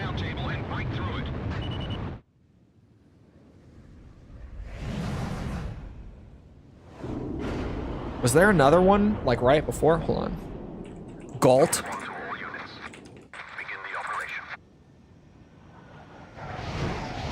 Are we talking about Vendetta? Vendetta was a few years ago. Yeah, Vendetta. Okay, yeah. I have seen it.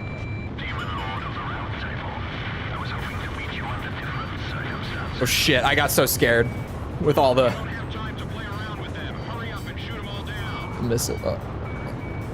There. There's no meaning in the round table anymore. What are you fighting for? The enemy fighters seem to be highly skilled. Come on. Don't allow them to take control of the battle. How are the qualms missing at that kind of range?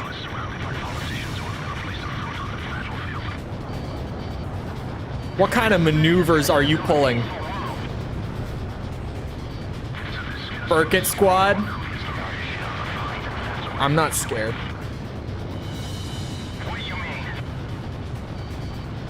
Oh, the one fight. Yeah, I don't even have to read the rest. You said the one fight, and I caught that much, and I know the fight. That one scene.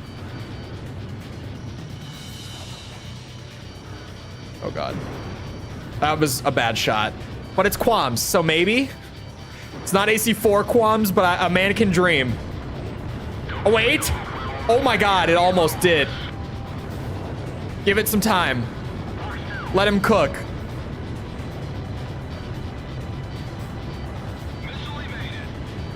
So this is why you said the X-29 was a good plane for this mission thematically. Fuck.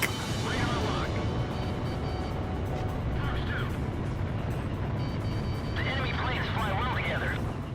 You think? Bandits in gun range. I don't know why you would say that. Fox 2. Jesus Christ. Steer to the right in 3 seconds. Retain corner velocity. Oof. How are these missing? Approaching gun range. What did I even bring qualms for? Where are my AC4 qualms? I want them back. Increase altitude by 50. Now. Oh my God. Bandits in gun range. Missile evaded. All planes fly as usual. Haha! Find my orders. There's 5 of them? Bandits down. Did PJ shoot one? Oh wait, are there still 6? I don't know. I'm seeing 5, there might be 6. Locked on. Galm 1. Missile evaded. Mark 2. Launched it.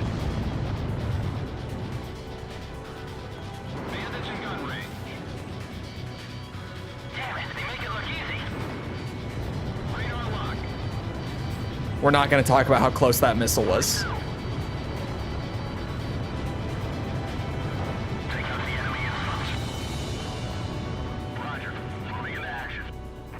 Oh my god. Oh my god. Approaching gun range. Oh, come on! No special weapons fire remaining. Ah! Captain, we can win this. You think? I hope. Carry on. I think there's only 4 left. I think PJ did get one. Warning! The enemy's locked onto you. I know that. Trust me. Working on it here. Missile hit. Looks like their flight lead is running the whole show. Yeah, he definitely got one. There's only 3. And I've only shot 4. He's firing in unpredictable patterns.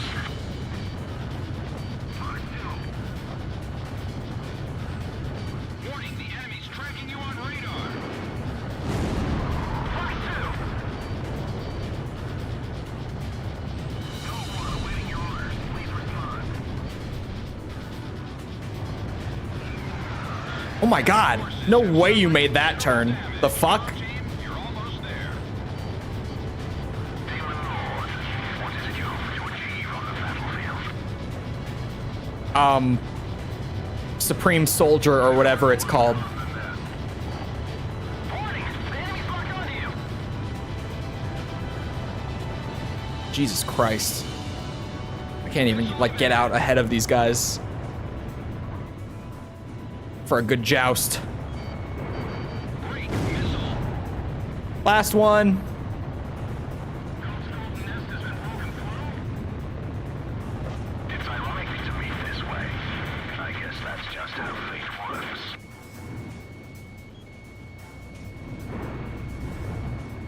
This is only a checkpoint. I can't die yet.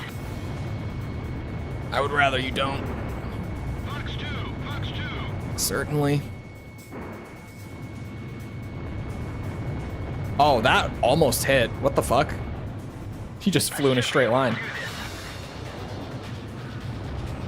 Warning, the enemy's locked onto you.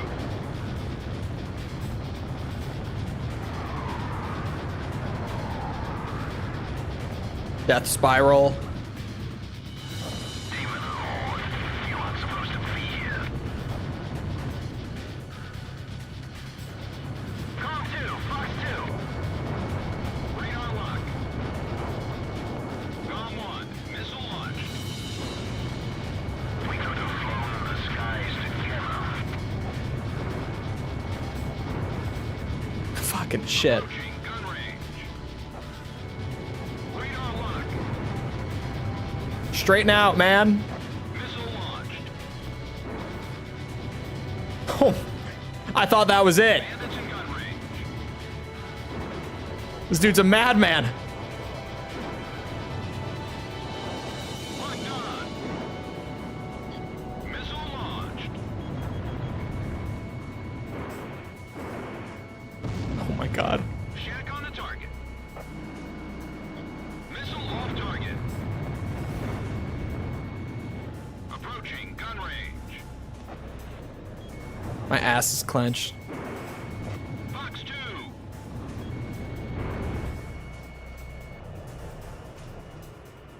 Bandits in gun range.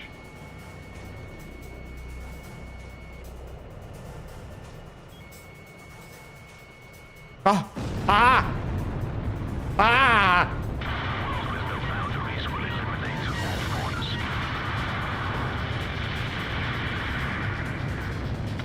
He is their leader. He was nuts. I hope to achieve the big boss rank. All enemy planes are down. There has been no change in plans. Stay on course to target destination. I'll follow Cipher to the end. This plane feels great, to be honest. Means you unlock them after this mission. That is sweet. I probably won't use it for a bit. I try to save the best planes for the ace run. Although I guess we're close to the ace run, huh? approaching from a different route should be arriving at the rendezvous point any time now. There's no time to return to base. The ace fights in this game are crazy. Get over to Avalon.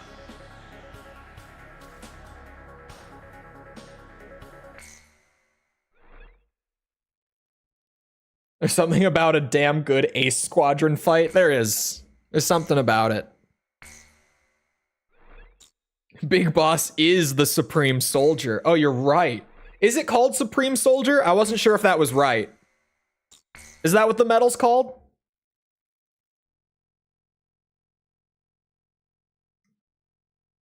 I keep forgetting, like, what the adjective for it is. Data we've received from the Allied forces. According to this, the dam is protected by an intensive anti-aircraft defense. The 3 ace runs to get all the enemy aces? No. Free mission. Alright? Come on now. Free mission. 1 ace run, then free mission. It is Supreme. Okay. And approach the target at low altitude through the canyon. That's the only way we stand a chance at succeeding. This one's easy. I've never gotten shot down during this mission in my life. Not once. Trust me. Totally. Don't go and look at the old VODs. It's never happened. You can take my word for it. Will most likely dwarf the damage inflicted by that tactical nuclear attack before. All the Allied forces will be mobilized for this full-scale operation. Did I ever get shot down by Pixie during the last playthrough? Does anyone remember? Hurry. Because I don't think I've ever gotten shot down by Pixie in this game. But I might have gotten shot down on the last run and I just forgot. I know I didn't during my initial playthrough. I know that for sure. When I played for the review, I didn't get shot down. But now that he one-shots with missiles, or sorry, not even with missiles, the laser especially, it might be a little different this time around.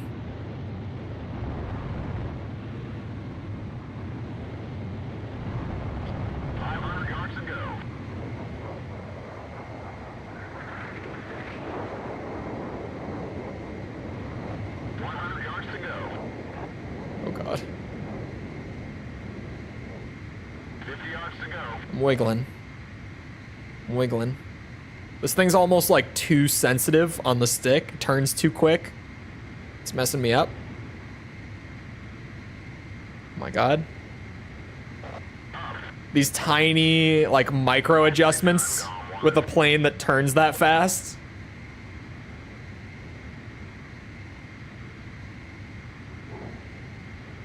Is this the only aerial refuel? I guess it is. And even then, it's not like, you know, obviously you just pull over the refuel from AC5. Like, they didn't even have to... I'm surprised that they didn't use it more. Because, I mean, it's so little effort when it's just already made for you.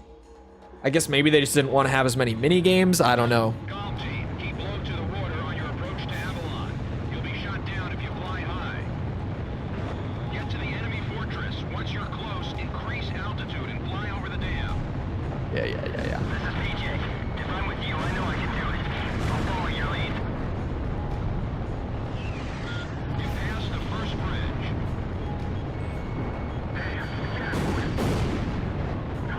Dude, this thing hauls ass. God damn. And like, it's super mobile at this speed. It's crazy.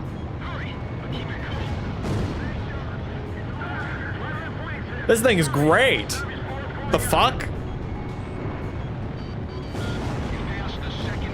Those were bad.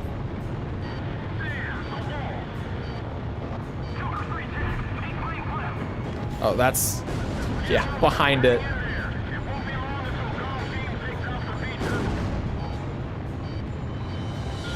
Burk it? No more. This thing is great. I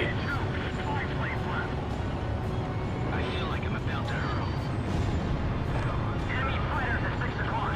It's no use, I can't shake them. Go on ahead. No wonder I did that last dogfight first try. I didn't realize just how mobile this thing actually is.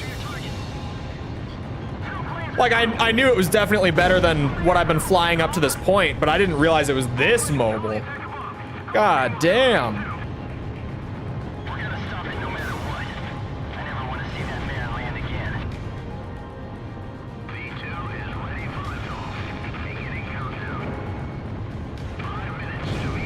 Oh, that's the V2. Take out the launch control devices before barriers close up and cover their facilities. AC5 only has 2? There are 3 launch Feels like there's more. at the base of the dam. But I guess AC5 just has so many gimmicks in general that it might just feel like it has more than that because the game is just kind of like that. We will carry out the new creation of destruction. But hello, Power Sandra. of righteousness. Territories, peoples, authorities, all will be liberated. This is the new Boosh. state. A world with no boundaries will create. Hold on. Wait for it. Nations nor nationalities have meaning. Wait for it. We will erase Oh, no. these unnecessary- Come on, Quams. Boosh. The world with no boundaries will pen a new story. Ready? Ready? The world will change. Boosh.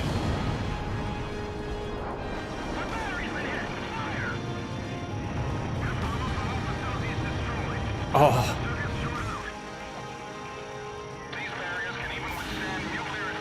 I don't need to save missiles on this run. I don't know why I'm trying to.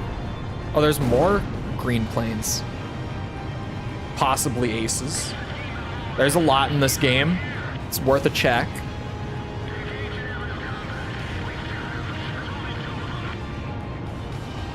The control facility barriers are halfway closed. Move it, Galm Team. Where are they? Ah, one of them's an ace.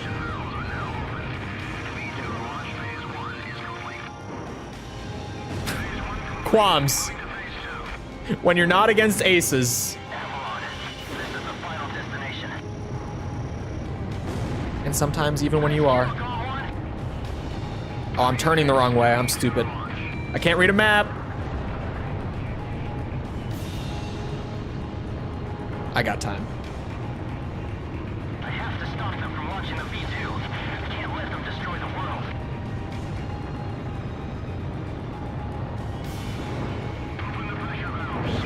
Yeah, I thought it was gonna spawn the other one. I remember how this works by now. Okay. Let's find our way into the hole.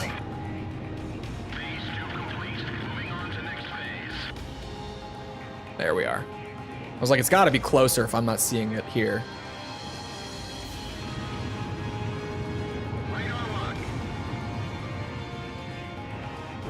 Oh, for fuck. Okay. It's fine. Don't even worry about it. There.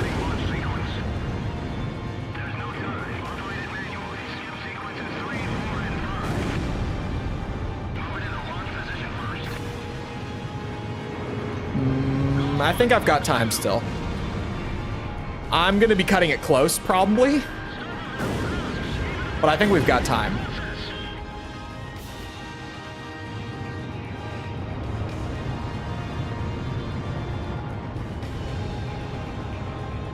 Worth it. Totally.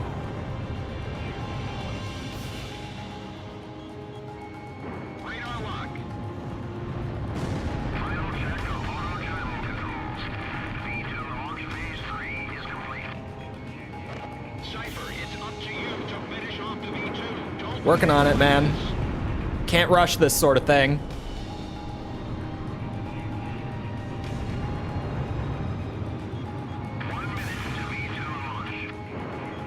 Cipher, destroy the V2. You're our only hope. Working on it. Trust me.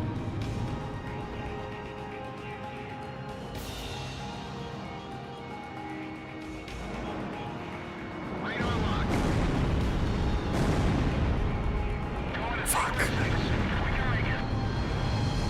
Oh no. Shit.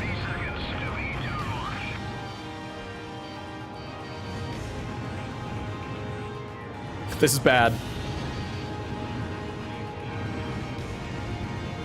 Panic? Yeah, it's over. There's no way.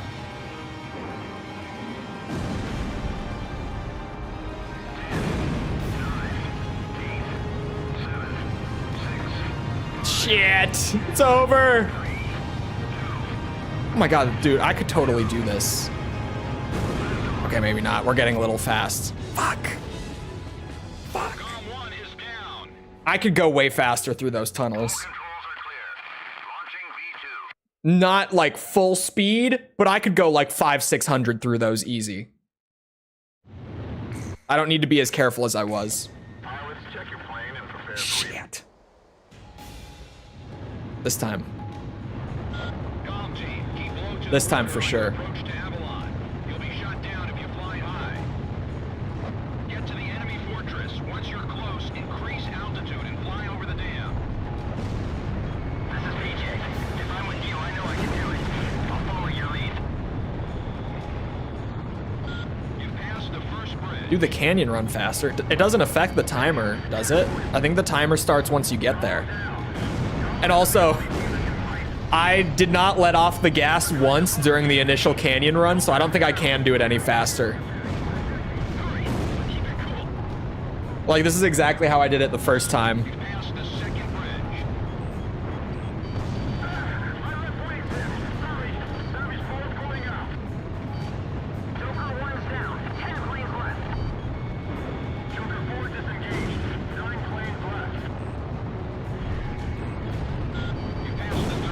Jesus Christ, the lock on.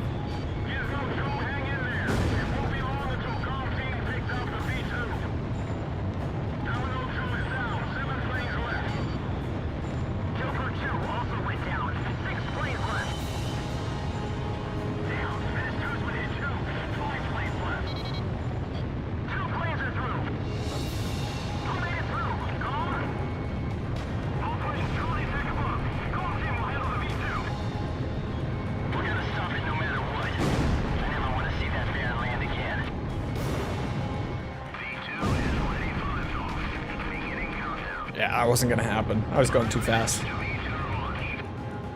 How did I have 5 minutes? Oh, because of the aces. I could just not do the gun towers. But where's the fun in that? Devices positioned at the base of the dam. Destroy them all.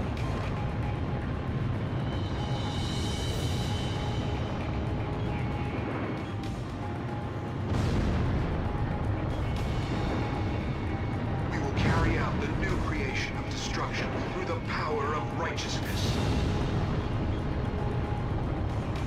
Territories, peoples, authorities. Aces all time. liberated. This is the new state. A world with no boundaries will create. Neither nations nor nationalities. Come on, have Pioshka. We will erase these unnecessary borders. The world with no boundaries will pen a new story. You fucking bitch. The world will change.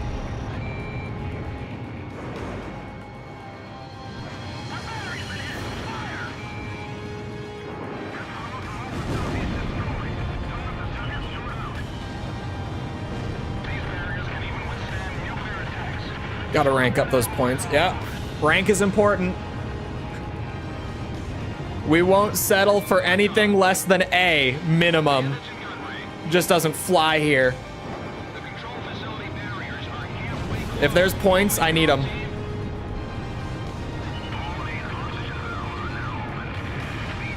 I can totally do the tunnel run faster.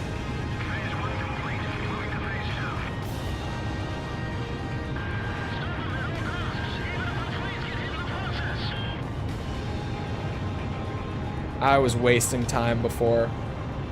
Avalon, this is the final destination. 3 minutes to V2 launch. New Gears trailer was so disappointing they gotta bring back Cliff B. You are the first person, like genuinely the first person that I've heard say that it was a disappointing trailer. I feel like the Gears trailer has been seen as like a unanimous W. I'm definitely in the camp of it's. I think just even because really like the trailer was just to reveal the game and to be like, look, we're doing a prequel and it's Marcus and Dom again. And just off of that info alone, I'm in, the lifelong Gears fan that I am.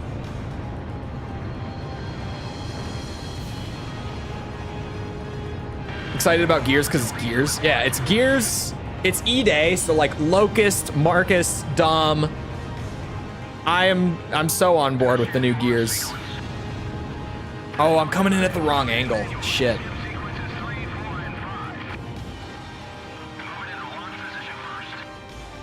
That was some Star Wars shit right there.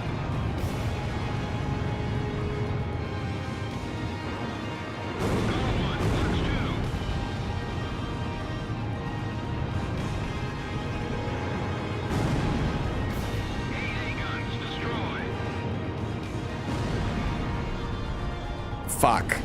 We'll fix it. I can fix it.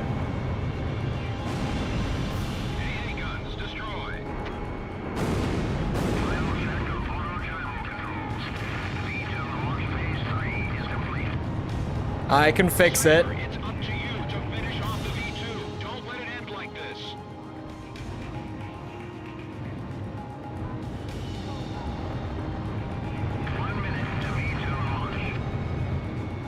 Cipher, destroy the V2. You're on. 1 minute's a little tight.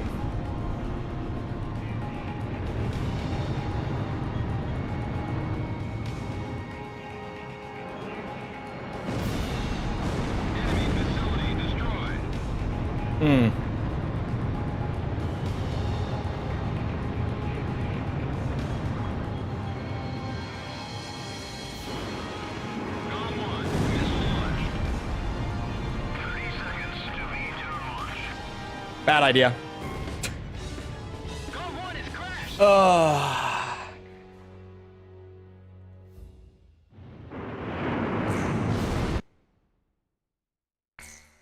Here we go. Oh my god, it's not horrible trash. Must be good. I mean, I'm not saying it's going to be great, but like, what in it was negative to you? I guess is the better question. Like, what reason do you have to think it's going to be bad off of what we just saw? Because I've got reasons to be optimistic, certainly. Because it's not even just, oh, it's not dog shit. It's like, no, it has like 3 big things about what I loved about Gears when I was a kid that are all coming back for the first time in a few years. Aside from, I guess, Marcus has always been there, but seeing like young Marcus again is nice.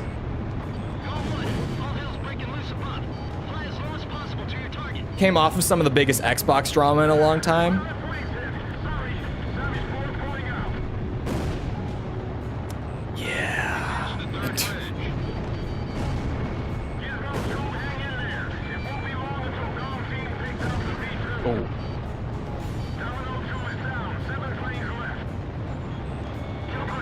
Cipher is Obi-Wan Kenobi. He's their only hope.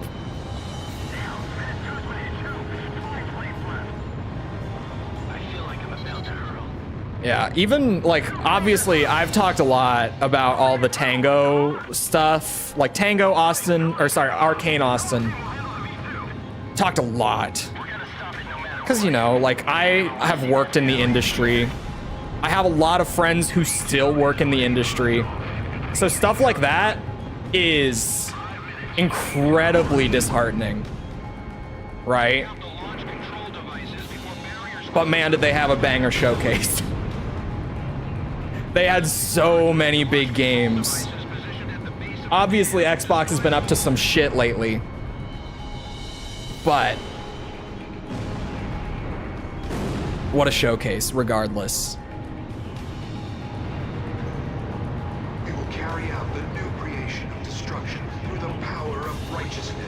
The death of Dom's kids? Oh, fuck, you're right. Territories, peoples, authorities, all will be liberated. Oh my god, you are right. A world with no boundaries will create. Neither nations nor nationalities have Because they did die on E-Day, didn't they? It's been a long time since I replayed Gears 2, I think is where he talks about that, if I'm not mistaken. I do want to do a Gears trilogy replay, like, this year. Yeah, I didn't forget the aces. I'm trying to just, like, get head started on this so that I have a better sense of how much time I've got.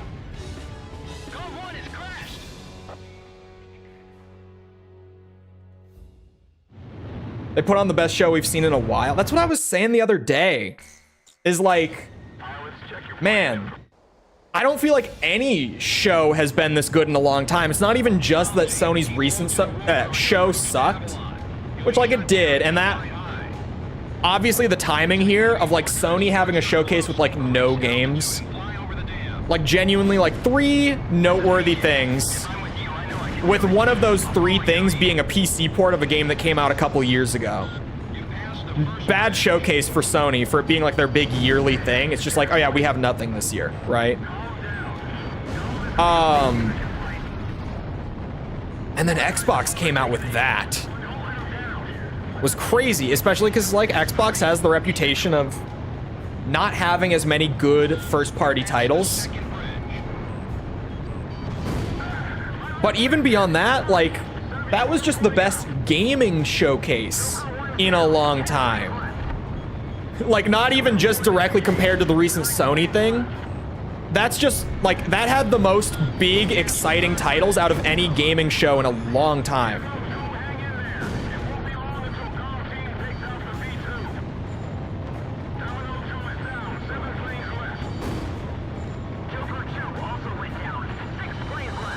Was watching Synthetic Man's reaction. I always forget about Synthetic Man, and then someone brings him up, and I'm like, oh god. I'm sure that was something. Because, yeah.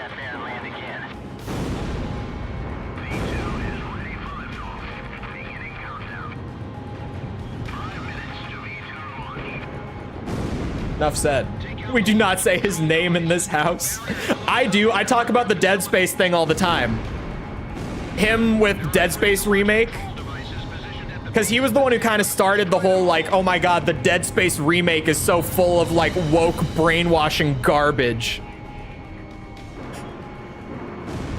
I certainly speak of his name We will carry out the new creation in this house. through the power of righteousness. This is another Synthman hater.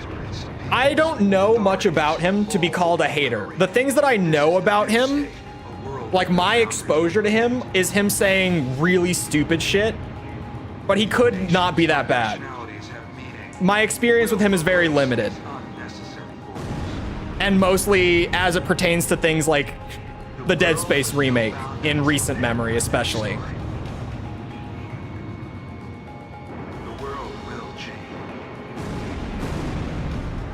But in all fairness, I haven't seen a ton of his stuff. Calls everything woke for the most part. I'm aware. And I've certainly spoken a lot in the past about how I feel about like the quote unquote like anti-woke movement. I've spoken about it a good bit for someone who is always like, yeah, I try to not get into politics or like worldview all that much on my stream. For someone who says that, I really do get into politics and worldview quite a bit. But I've kind of just come to be like, yeah, if it comes up, I'm kind of just like, I'll share what I feel, and like that's that. See what chat feels. Like get a, what's it? Get the pulse of the community sort of thing.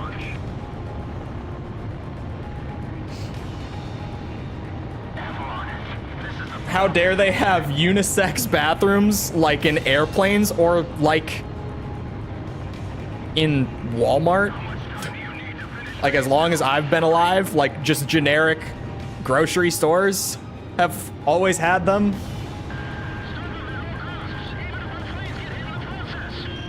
It's a graphical remake. That is a massive misrepresentation of what he was saying. He did bring that up, but the reason that they got rid of the pictures of the original people, if you're not aware, is that they were all developers of the game, and obviously they didn't work on the remake. So the pictures actually got replaced by new developers. That's all he said? No. No, it was not. Like, I'm all for having a discussion about what he said, but he said more than that. Especially, like, the big meme was the unisex bathroom thing. And even then, replacing pictures of people to go as far as to call that like woke brainwashing is crazy. That's ridiculous.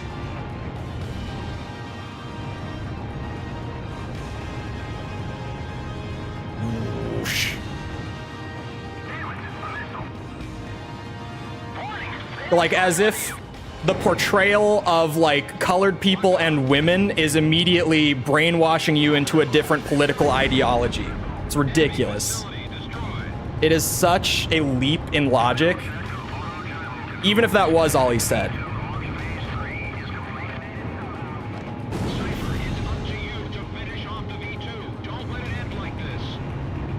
To remove the original developers, it's a remake, not a new game. Yeah, but they don't work at the company anymore. So they would have had to pay the developers for their likeness. Because that's just how it goes in the industry. Like, you either have to have employees do it or pay people for their likeness to be included. Oh god. Unless the person is just like overly generous and gives it to you, but trust me, like Glenn Schofield and Michael Condrey, we're not gonna do that. Just to name a couple people off the top of my head who were on the pictures on the walls in the original game. Those guys are very, very famous within the industry and would not have just let their likeness be used for free. They both also have pretty big egos. Glenn less than Michael, but Glenn still got it. The OG devs really like the remake. Yeah, there's a great video of, of Glenn Schofield playing it.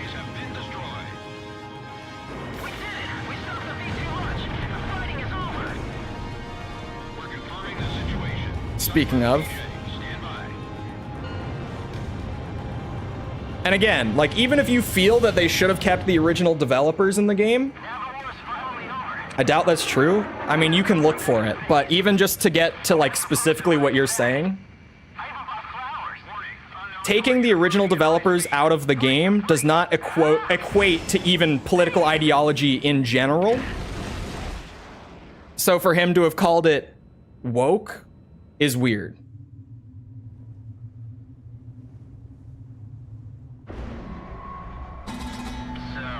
Of another dev? Who's the other guy who played it?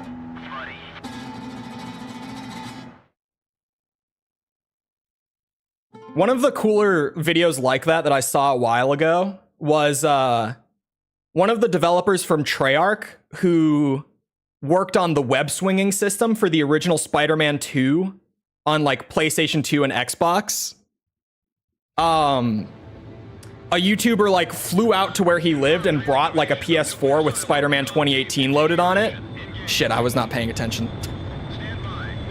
And let him just like swing around the city. And they just like talked about how incredible the swinging system is and like his experience working on the original Spider-Man 2 swinging system, which for a long time, what everyone was like, this is the best Spider-Man like swinging ever in a video game, right? When did it first? I don't really like it. When it started is kind of a weird question. It certainly has blown up more so in like recent years, like the last 4 or 5 years, in terms of like the anti-woke stuff specifically, like that terminology. And originally it was a movement that was supposed to like kind of push back against like social justice warriors, but it like at the point that it's at now has kind of just devolved into being the exact same thing that the movement was originally pushing against, where it's just kind of become anything that doesn't perfectly fit my ideology is something that is woke. Something that I should be boycotting, like actively speaking out against. It kind of became exactly what it was supposed to counter.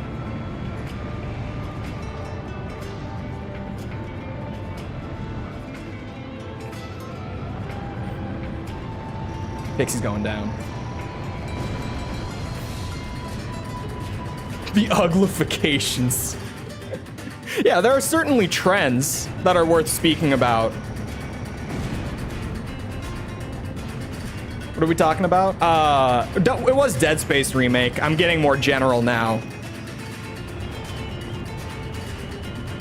Gamergate 2 happened earlier this year. Yeah, the Stellar Blade stuff.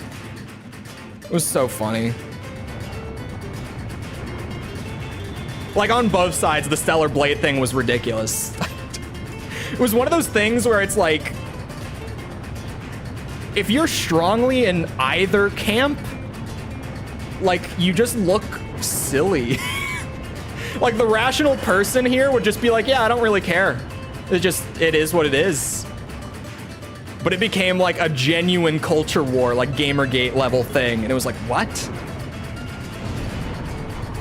Oh, the consultancy thing, you're right. The, God, what was the company called? Something Baby. Stellar Blade was certainly like an offshoot that came like right after that. And I would say the Stellar Blade thing was much bigger. At least it was more like mainstream. Sweet Baby Inc., thank you. That whole thing was crazy too.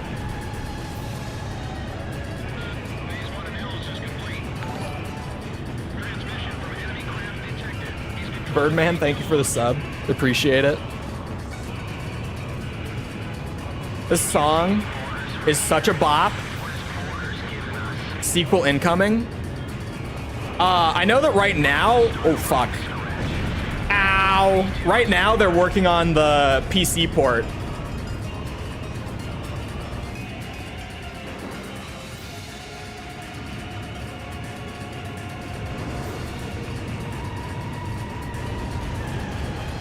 People are, I recently, like during the Xbox showcase, I noticed that like anytime there was a game where the main character was a woman, like when Life is Strange got shown off, just first example I can think of, or like the Perfect Dark remake, or sorry, reboot rather, not remake, my bad.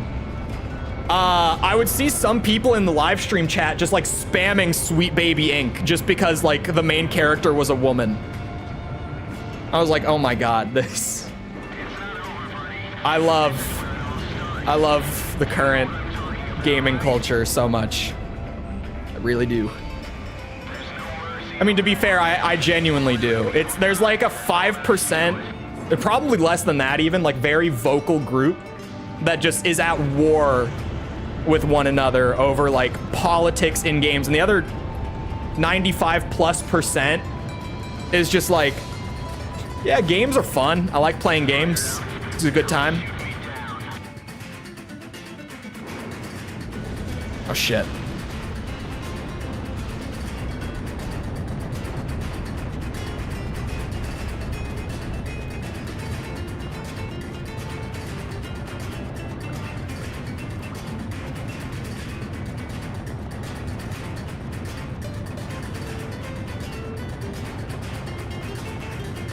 Explosion looked weird. Is it artifacting? Is the effect on it artifacting? Oh, it is a little bit. I see it. I think it's just from resolution scaling. I think it's just one of those things where like it's rendering properly, but when you see it in like 4K instead of 240p, it's very different, right? Or sorry, 480i, but 240p.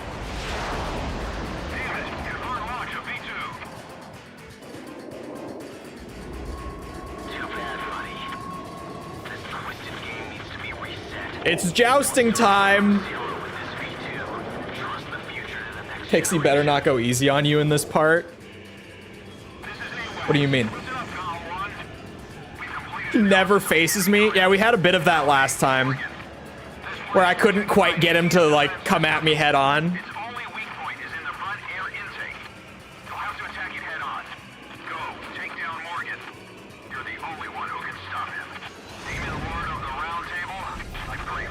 What is I in 480i? It stands for interlaced. It's a form of outputting resolution where you only render every other pixel to save on processing power. So quite literally, when you're rendering every other pixel of what would otherwise be 480p, what you effectively get is something that's not exactly 240p, but it is effectively 240p. Because it's 480p, but with half the pixels actually being rendered. Which is where I typically, when I'm talking about interlaced resolutions, will just say, like, I'll say 240p instead of 480i, because, like, it's basically the same. It just sounds kind of funnier when I say 240p. He went easy on me. That was way easier than the first time.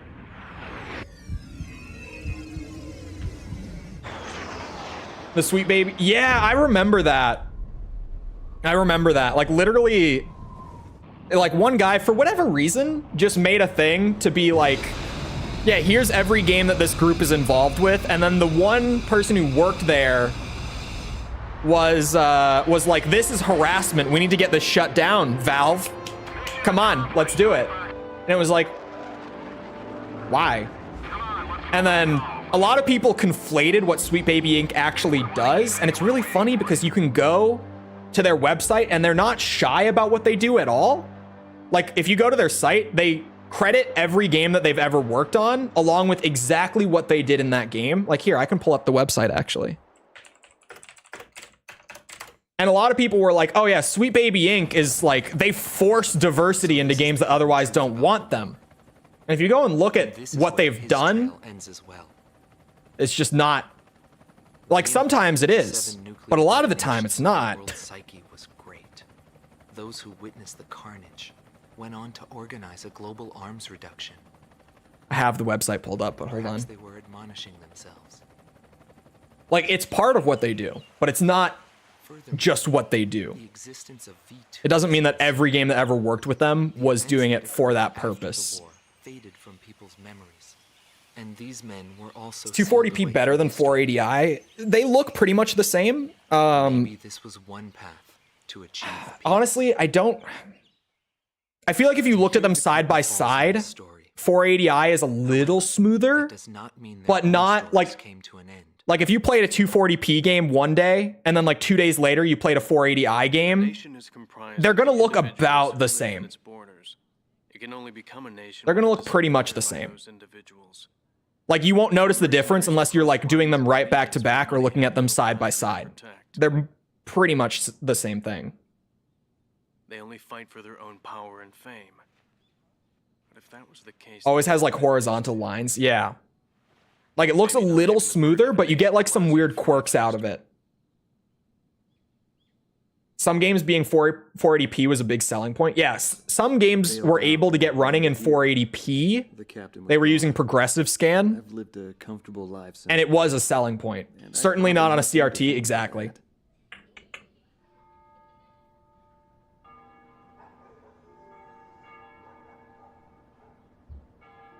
They ring the bells here at dusk to honor the liberation of the capital. It signals peace, but to me, Get subsidized funding. I'm about to pull over like what they actually do. You'll see, like, if you actually just go and look at their credit of work, when a fighter plane goes like, down, some of what they do is like sensitivity reading, focus on inclusion, whatever, but it's actually a very small portion of what they do. but it also makes you feel alive. Like, I won't sit here and bullshit you and be like, oh no, they never do that. Like, I'll show you where they did do it and where they didn't and what they did when they weren't doing it. Once this cutscene is over. Them again someday.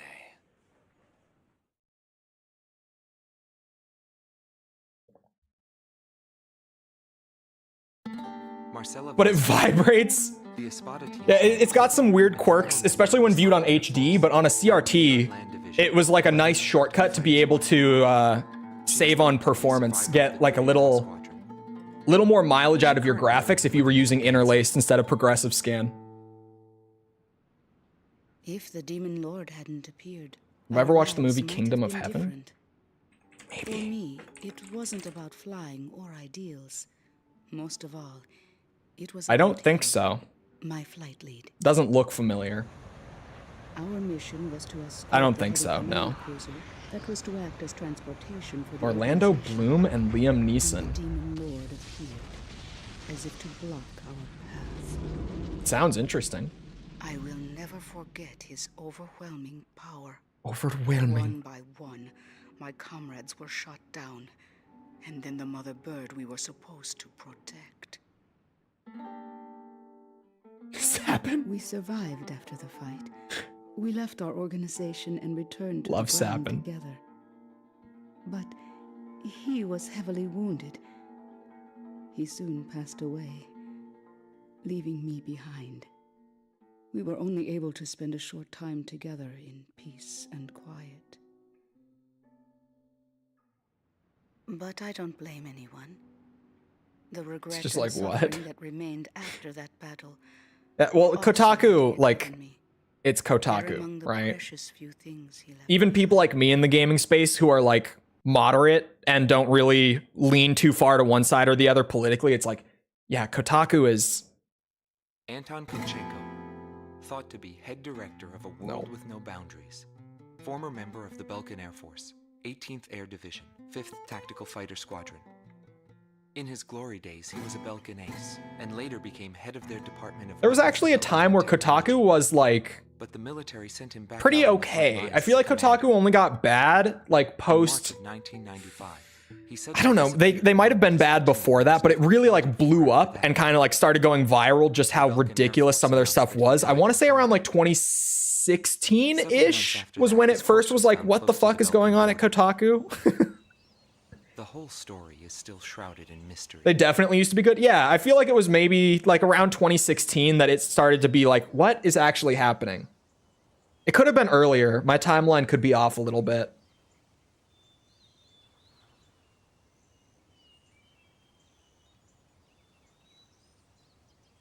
I appreciate the subtitles at the bottom. When the sleeping king awakens. Or sorry, awakes. I added a letter. My body too shall surely rise. Cutscene you haven't seen. Some bits I have seen, some bits I haven't. If I talked over a bit that I haven't, I thought that I had seen it. That's my bad. What's Kotaku? It's a gaming journalism outlet. Used to be pretty all right. Larry Funk, Nowadays, solo it's something. Galm Team's #2, and member of the Ustio Air Force, 6th Air Division, 66th Air Force Unit.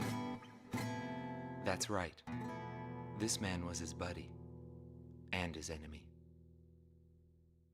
Their logo, their business model is to find sweet babies, meaning naive gaming fun projects, and turn them into propaganda. Again, once this is over, I'll be pulling it over and going over what they do. You can believe what you want to or not. I'm sure I'm not going to change anyone's mind, but I can at least like put it out there in case anyone hasn't seen it before. Still people living there.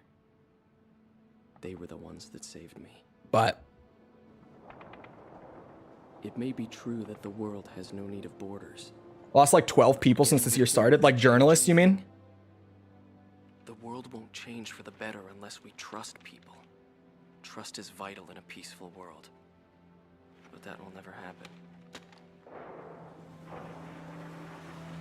Is Kotaku like IGN?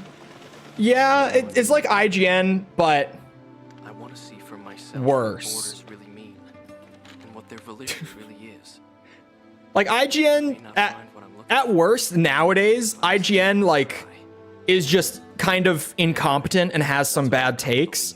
But Kotaku is like outwardly inflammatory and just clickbaits, like just tries to get crazy headlines that you'll click on to get some ad revenue. Still alive?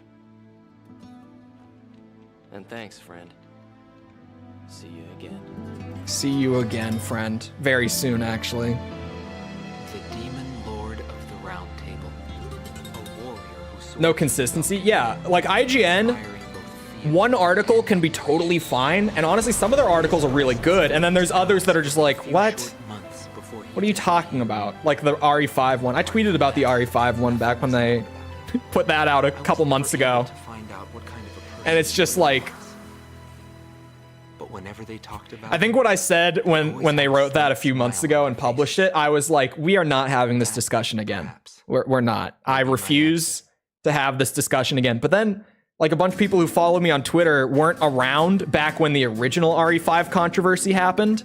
So they were like, wait, what discussion? What discussion are we not having? And I pretty much had the discussion again. Like I kind of brought myself back into it. But yeah, it's something.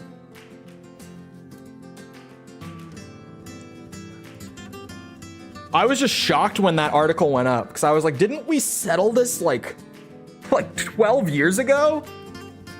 What are we doing? Why are we bringing this back up? I can't take anything seriously.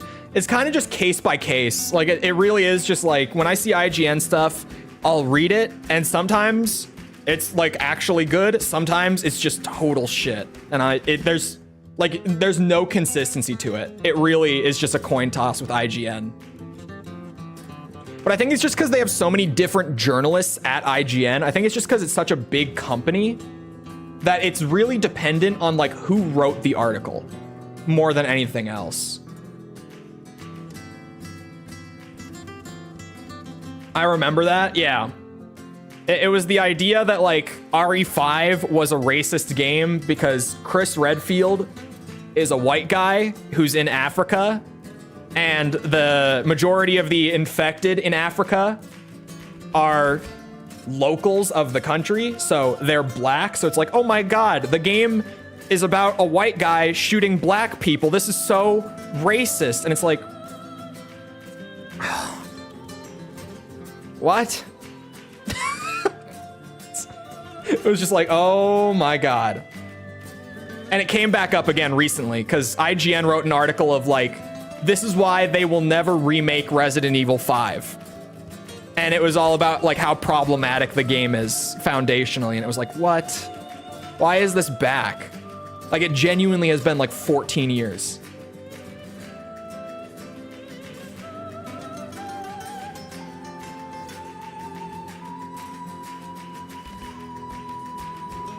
Where is the IGN article saying Assassin's Creed is a racist game because a black guy is cutting Japanese people down? It's a good question, actually.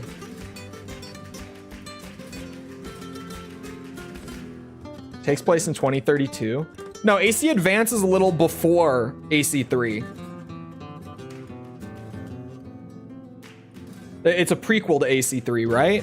Am I wrong? Hold on. It's combat timeline. I thought it was a prequel.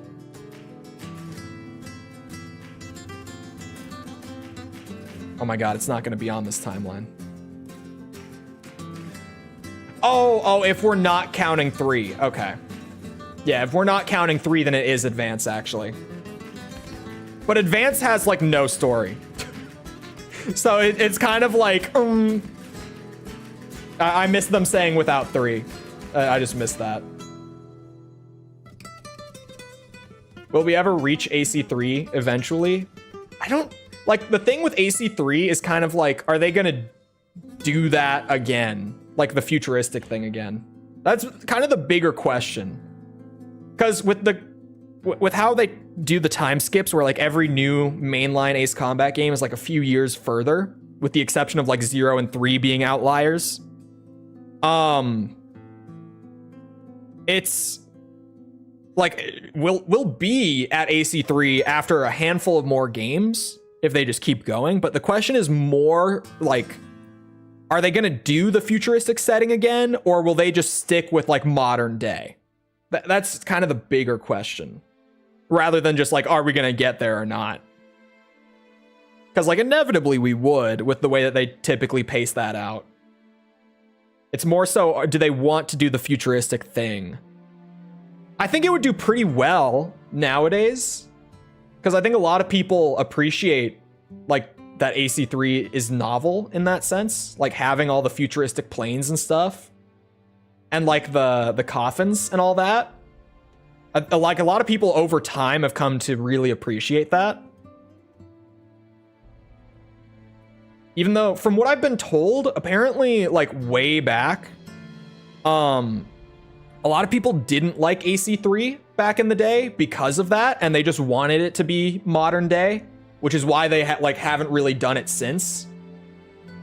Except for doing little things like having some of those more futuristic planes included in like ACX, but mostly having it be modern, stuff like that.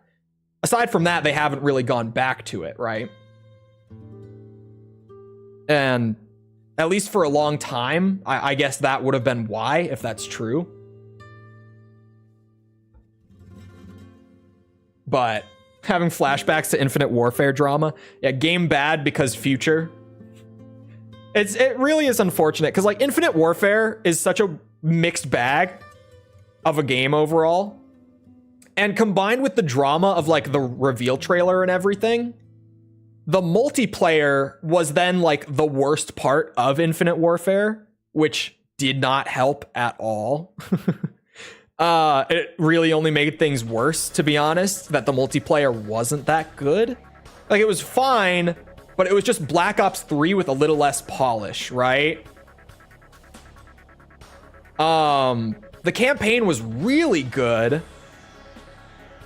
And the zombies, while not like some of the best from the series, was also pretty damn good. Like Zombies in Spaceland is one of the best zombie maps individually that we've ever had. So it's like, man, the game was such a mixed bag, but because of like the controversy beforehand, combined with the multiplayer being like the main selling point for COD, like that being what 90% of players are buying the game for. Hey, Supreme Soldier, what'd I tell you? What'd I tell you? I'm tempted, but it's not Budokai 4. It is Budokai 4. Even in name. Like in gameplay, in story mode, and in name. It's not titled Budokai Tenkaichi 4, but the Budokai Tenkaichi title was only used in the West, and in Japan, the original Tenkaichi games were all called Sparking something. Like they were all Sparking and then some subtitle. So it actually is the same like sub-series in name as well. It's just that we never had the game with that name in the West. I'm seeing some A ranks on there. All right, hold on. Real quick, this won't take long because it really is just so straightforward and simple. Here is the website of, there we go. I was like, is it not going to load? Sweet Baby Inc. I've gone to the projects section of the website, and here you can look at every game that they've worked on so far, and you can hover to see what they did. So like I said, like some games, Alan Wake 2 included, you'll see like sensitivity reading. God of War, you'll see a focus on representation. But for a lot of games, you're not going to see that. You're just going to see like narrative direction, world building, narrative design, consultation. Consultation is literally just like giving guidance, but they didn't even work on the script directly. Writing and character voice work, story consultation. Again, they helped, they gave guidance, but they didn't work with them. Script writing. Oh man, Suicide Squad, Jesus Christ. Barks? What? What does barks mean?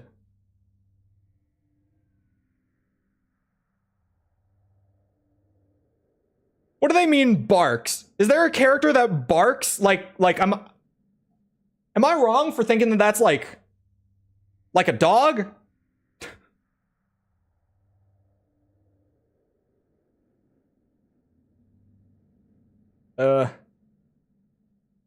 They have some prominent figure to introduce them to people. They're pretty well connected, actually. I can't say the publisher that I worked at a subsidiary of yet because my NDA hasn't expired yet.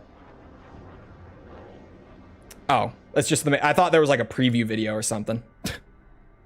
I mean, here, dude, the crew, they proofreading. I'm assuming that would be the subtitles, because like on the script, if you have some typos, it's not a big deal when you're working with actors. But proofreading. Cultural consultation. Like you see it in places. Is this just a game of theirs? Lost Your Marbles? It just says full game development. Oh, that's a preview video. Proofreading the crew. I think it's for things like in-game text and subtitles, especially. Oh, it's a term for things like 1 or 2 word sentences like frag out. Okay. I haven't heard that before because I worked in the industry, but never in like narrative or writing. I studied a little bit of writing in school while I was doing my degree, but not a lot. I took like 2 courses, like I think both of them were sophomore year actually. So really not much. So I've never heard the term barks, hilariously. That's a new one. I like that term. But yeah, apparently they just helped with like banter, audio logs, barks. I know him. Etc. It's going to take a while. So like, yeah, I'm not gonna act like they don't do any sort of like, you know, diversity focus, cultural representation focus, whatever. They clearly do, and they list it when they do. But like, if you go and look at what they've worked on and what they've done, I mean, at least out of these 12 games that are like right on the front page, 2 of them are, or sorry, 3 of them. 3 of them, my bad. I forgot this one down here. 3 of them have that. Alan Wake hasn't, no, Alan Wake came out. It actually, I think it won Best Narrative last year at the Game Awards as well, if I'm not mistaken. It came out like last October, or was it September? One of those.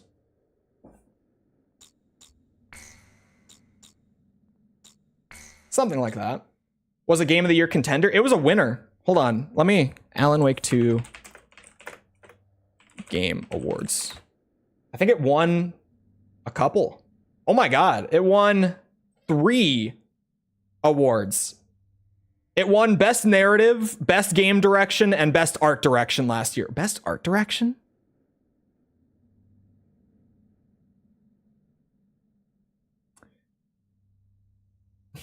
I would disagree, but it won it.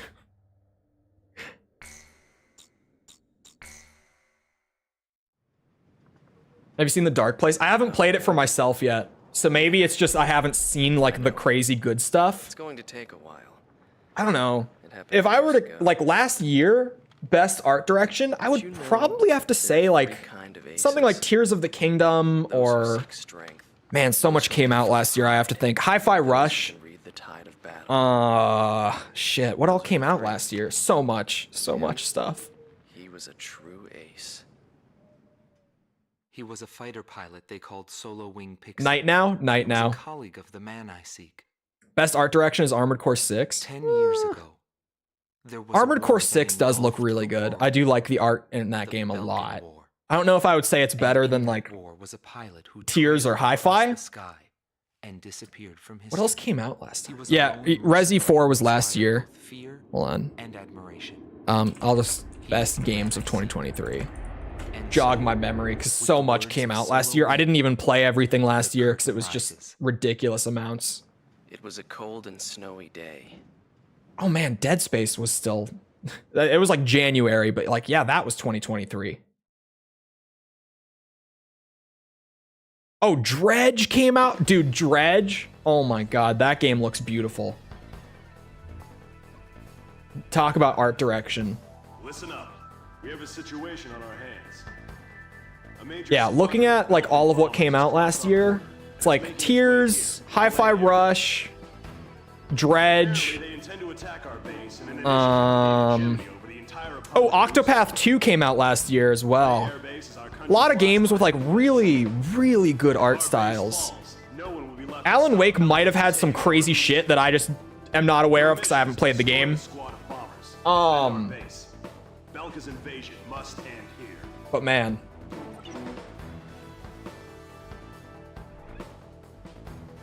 Chloe. I can't escape the Chloe thing, man. I can't.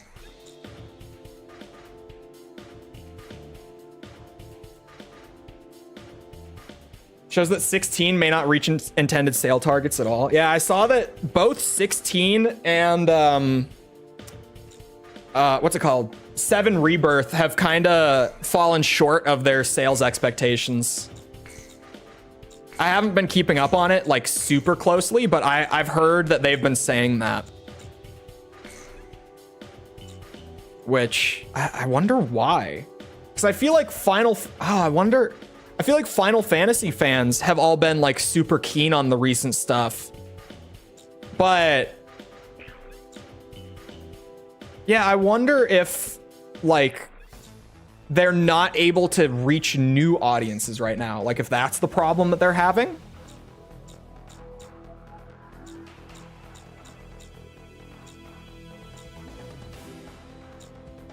Oh, and we have the soldier paint job now too.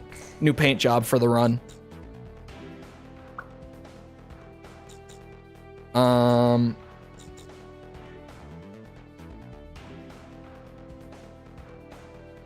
Sorry, I'm thinking about like dropping down tonight, but I think we'll be fine.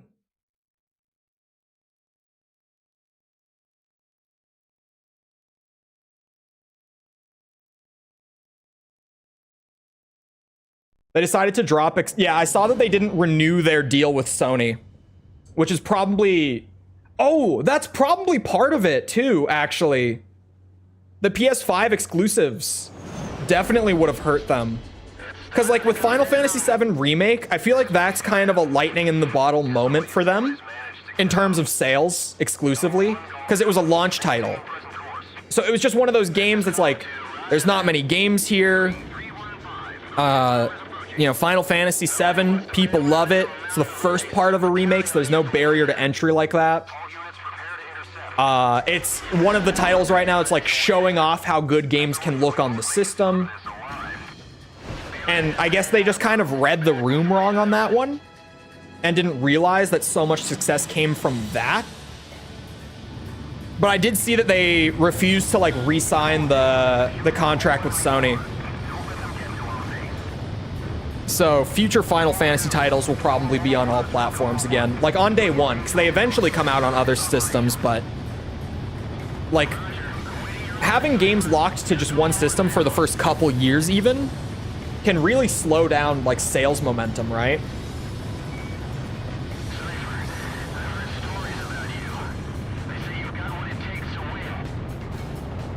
Octopath was a dud. I feel like Octopath was partially... Like, Octopath 1, I don't even feel like that was super big. And maybe I'm wrong.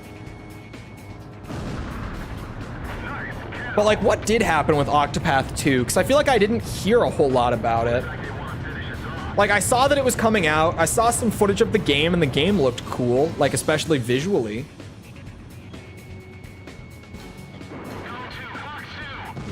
Shit. All right, Pixie. Hogging kills today.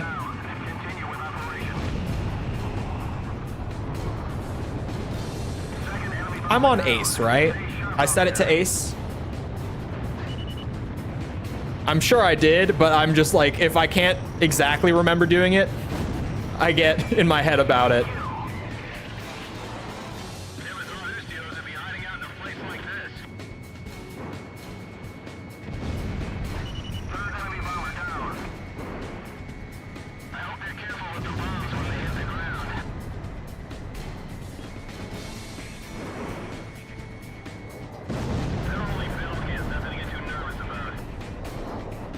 Star Ocean, the second story R just went out. I didn't see enough attention for it. I didn't see like any attention for it. This is a night run? Yeah. Oh, there's a disabled plane, speaking of. Well...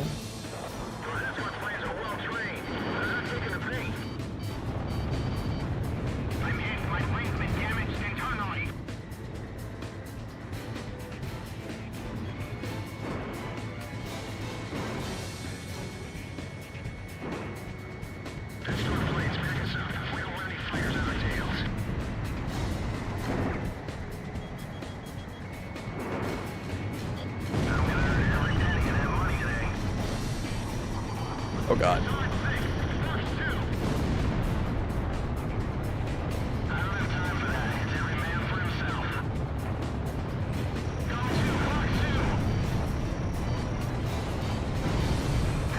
I don't think a bomber goes down and 2 missiles on ace.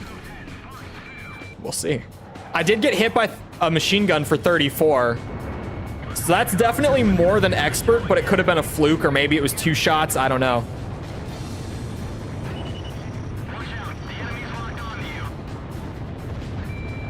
God damn, so many yellow planes on this mission. The hell?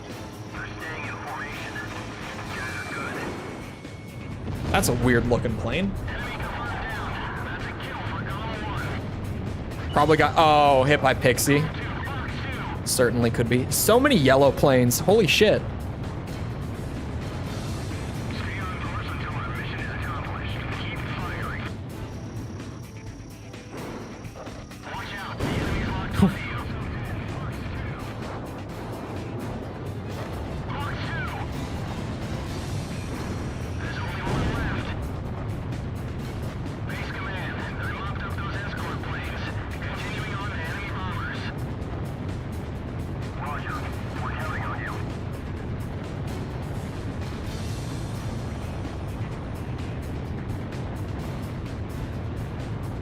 Only going after targets makes it faster. It doesn't really matter how fast it is, to be honest. Like, I kind of want to stay in Soldier for the first 3 missions if possible because of free mission unlocks. If not, then like, it's fine. My brain is lagging. Holy shit. What was I about to say? Oh yeah, as long as I'm all the way over by the end of like what, mission 18 or something like that, then we're fine. That's all we need to do. There's no rush with this one. We got the whole campaign.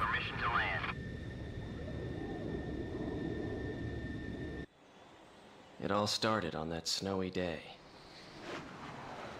My first impression was he had potential. To help sway the scale really hard as a New Game Plus run.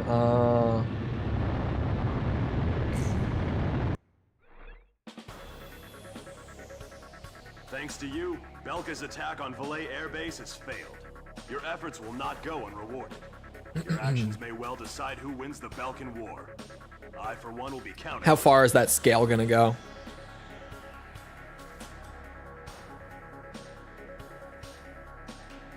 It's pretty far. What does he mean he had potential? Yeah, you know. The Demon Lord had some potential. The Belkan War is shrouded in mystery. What does Pixie fly? It's now, it's an F-15, isn't it, chat? Accords, a portion of the records was finally released. I quickly got a hold of it. Wanting more details, why does it sound sexual? Information from I don't know. unknown sources. What about it sounds sexual to you? F-15C. I didn't even dare try to guess the variant. F-15 is simple enough. The Belkan Federal Law Review that took place in 1988. So many F-15s, and I struggle to tell the difference. I'm not that big of a plane nerd. And the Republic of Ustio. So it's a matter of time. Eventually I'll be there, but I'm not there but now. Belka's economic troubles did not subside. Is Jeanette from AC5? I believe so. It's the same voice actor. I think it is supposed to be him. The world superpower Osea. He's doing a documentary. So I think it is supposed to be the same guy. Amidst the economic I think that's just a you thing. Might be. Power within Belka, aiming to restore strength and stability to the nation. And on March is it a different character? 1995. Damn. With the discovery of natural resources in Ustio, Belka began to invade its neighbors. I don't think it's the same VA. Is it not? The Belkan War. Sounds just like him. Unprepared, each country fell quickly before the might of the legendary Belkan Air Force. In just a few days, they occupied all territories except for the mountain range. In response, the occupied Ustio government military placed all their hopes on a joint operation between Osea and the foreign mercenary forces. Foreign. This, of course, can be found in any history book. but I noticed a strange similarity in the materials I gathered. From the beginning of the several timeline? accounts about a mercenary. Yes, All right? This is the followed by earliest code in the word timeline? Demon. Yeah. But most of That's why the it's called information Zero. was incomplete. I don't know why I was Still, unsure. intrigued. I decided to pursue the history of the Belkan I was War mostly through this unsure because I'm like, is this before air combat I and was certain I AC2? would But I'm find pretty sure it something is. Would it be the hidden You know truth what's behind so the war, strange to me? or just another battlefield legend? I have no idea about the PS1 I wasn't timeline. able to meet the mercenaries. Still one of the weirdest things to me Actually, is that it's questionable if he ever did AC1 exist. and AC2 are canon. But thanks to some old friends in the military, I was Their able to stories track down are the several exact individuals same. Who knew him. Actually, not the exact same. Soloing. Their stories one are the such same, man. but in Ace Combat 2, the player squadron has a name. And that's the only difference off the top of my head. There might be another like super small thing, but I think that's like the biggest difference genuinely. We must regain control over Route 171. Scarface, which runs yeah. through Arlen to secure a transit In route AC1, it was just like, yeah, Ace Pilots. along this route. 3 over the RA River. All AC2, it was at least like, yeah, Squadron, or sorry, Scarface Squadron, not Squadron Scarface. forces. Destroy the Belkan ground units blocking passage along this route. There might have been more differences, but like that was it. They were both the exact same setup of like, yep, terrorists have taken over the country and we need to reestablish the government. Go do your thing. And that was it. Good, simple PS1, just like, yeah, we don't wanna, nope. Phoenix and Phoenix are two separate characters. Who's the second Phoenix? Maybe the name of the squadron was Ace Pilots. Maybe. Since the game is the same year as Zero. I also believe that the Sky Fortress is Belkan made. It could work. In theory, could work. I'm buying this. I can afford it. Add it to the collection. ECMP? That. How useless is the ECMP in the campaign, chat?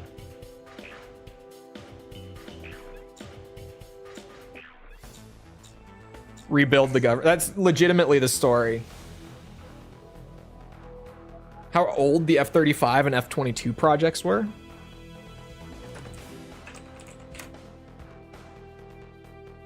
Hold on.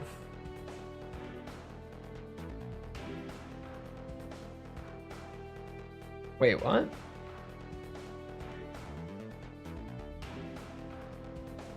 Hold on.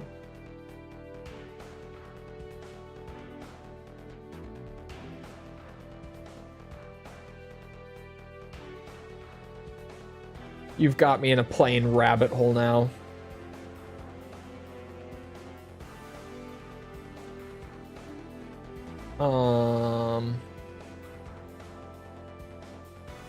So apparently it's not exactly like the F-35 project, but apparently like the precursor to the F-35 project was started in 1983 by DARPA. When did the actual, like, when did they, like, officially start it?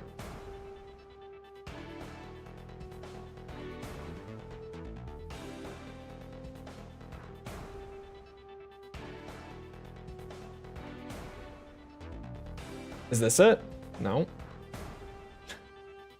Not yet.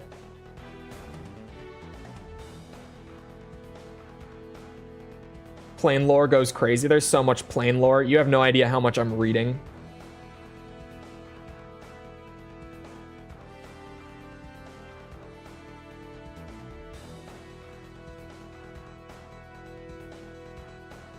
There's a race to make the next Metal Gear.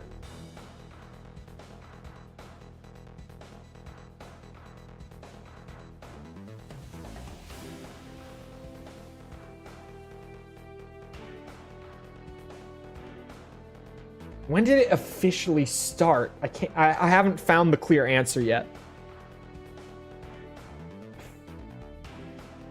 here.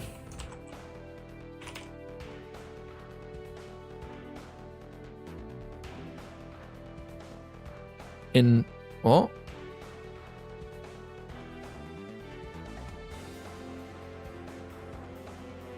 Okay, it's kind of weird because, like, when did what start? The F-35 project.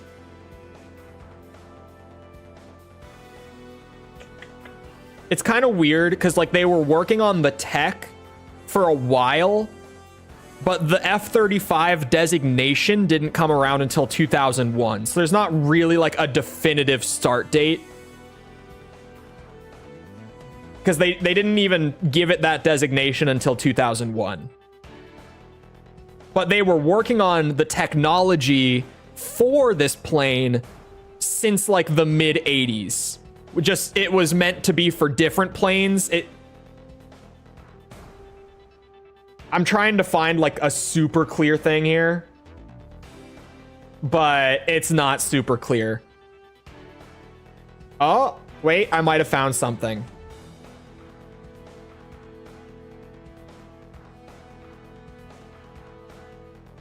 No, I didn't. Yeah, it's kind of vague because, like, I'm reading the lore and the F-35 is the culmination of so much technology that was meant to be for other planes, but those projects either got canceled or, like, after the fact, they then, like, put that technology into the plane. And, like, the designation didn't come around until 2001. So, like, all of this origins section here is just like, well, this tech was meant to be used for this plane, and that started in, like, 1992, 1993, 6, whatever. But it didn't really all come together until, like, the very late 90s, very early 2000s, it seems, to, like, actually be the F-35. It's kind of weird. There's no, like, one specific answer on that one because of it.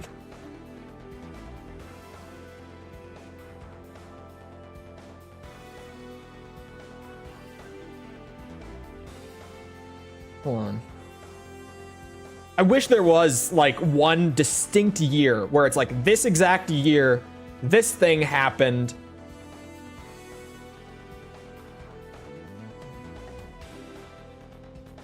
But there's really not. Like, you don't really get that until...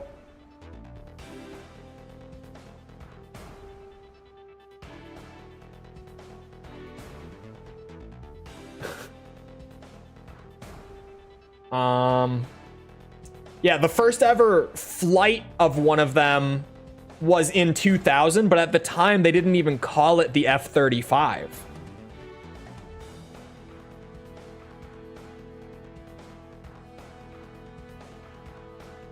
So there's not a super clear start point because it's just the culmination of so many different things.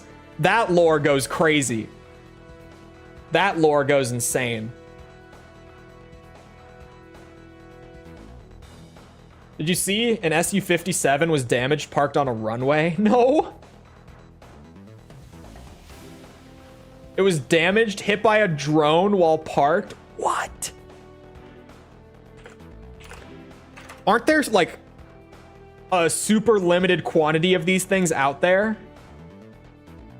Hold on. Number built 32. Jesus Christ.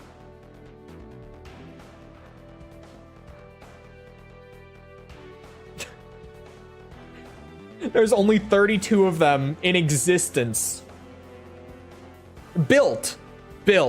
Maybe not even all of them are still around. Just in total. 10 of them... Okay, here. 10 of them were test builds. 22 of them were serial, even. So... hitting one with a drone on a runway? Oh my god. Anyway, it's about that time. I was gonna run another mission, but I yapped about plane lore for like 8 minutes. So, that just happened. Anyway. Yeah, in active duty is very different. 100%. I hope you guys enjoyed. If you did enjoy, and you haven't done so already, feel free to go ahead and leave a sub. Come back another time. We're doing this. We're doing... what are we doing? Armored Core. Elden Ring. I've been trying to prep for Elden Ring DLC, which is 10 days away. I am so, like, with every passing day, I realize how unprepared I am for this DLC. But I should probably be able to grind it out in the next week. We started playing Ocarina of Time lately. Still one of the GOATs. Still just such a good game. We've been doing a lot. Come back for any of it. Also, if you enjoyed, feel free to go ahead and leave a like. Algorithm stuff, blah, blah, blah. You know it.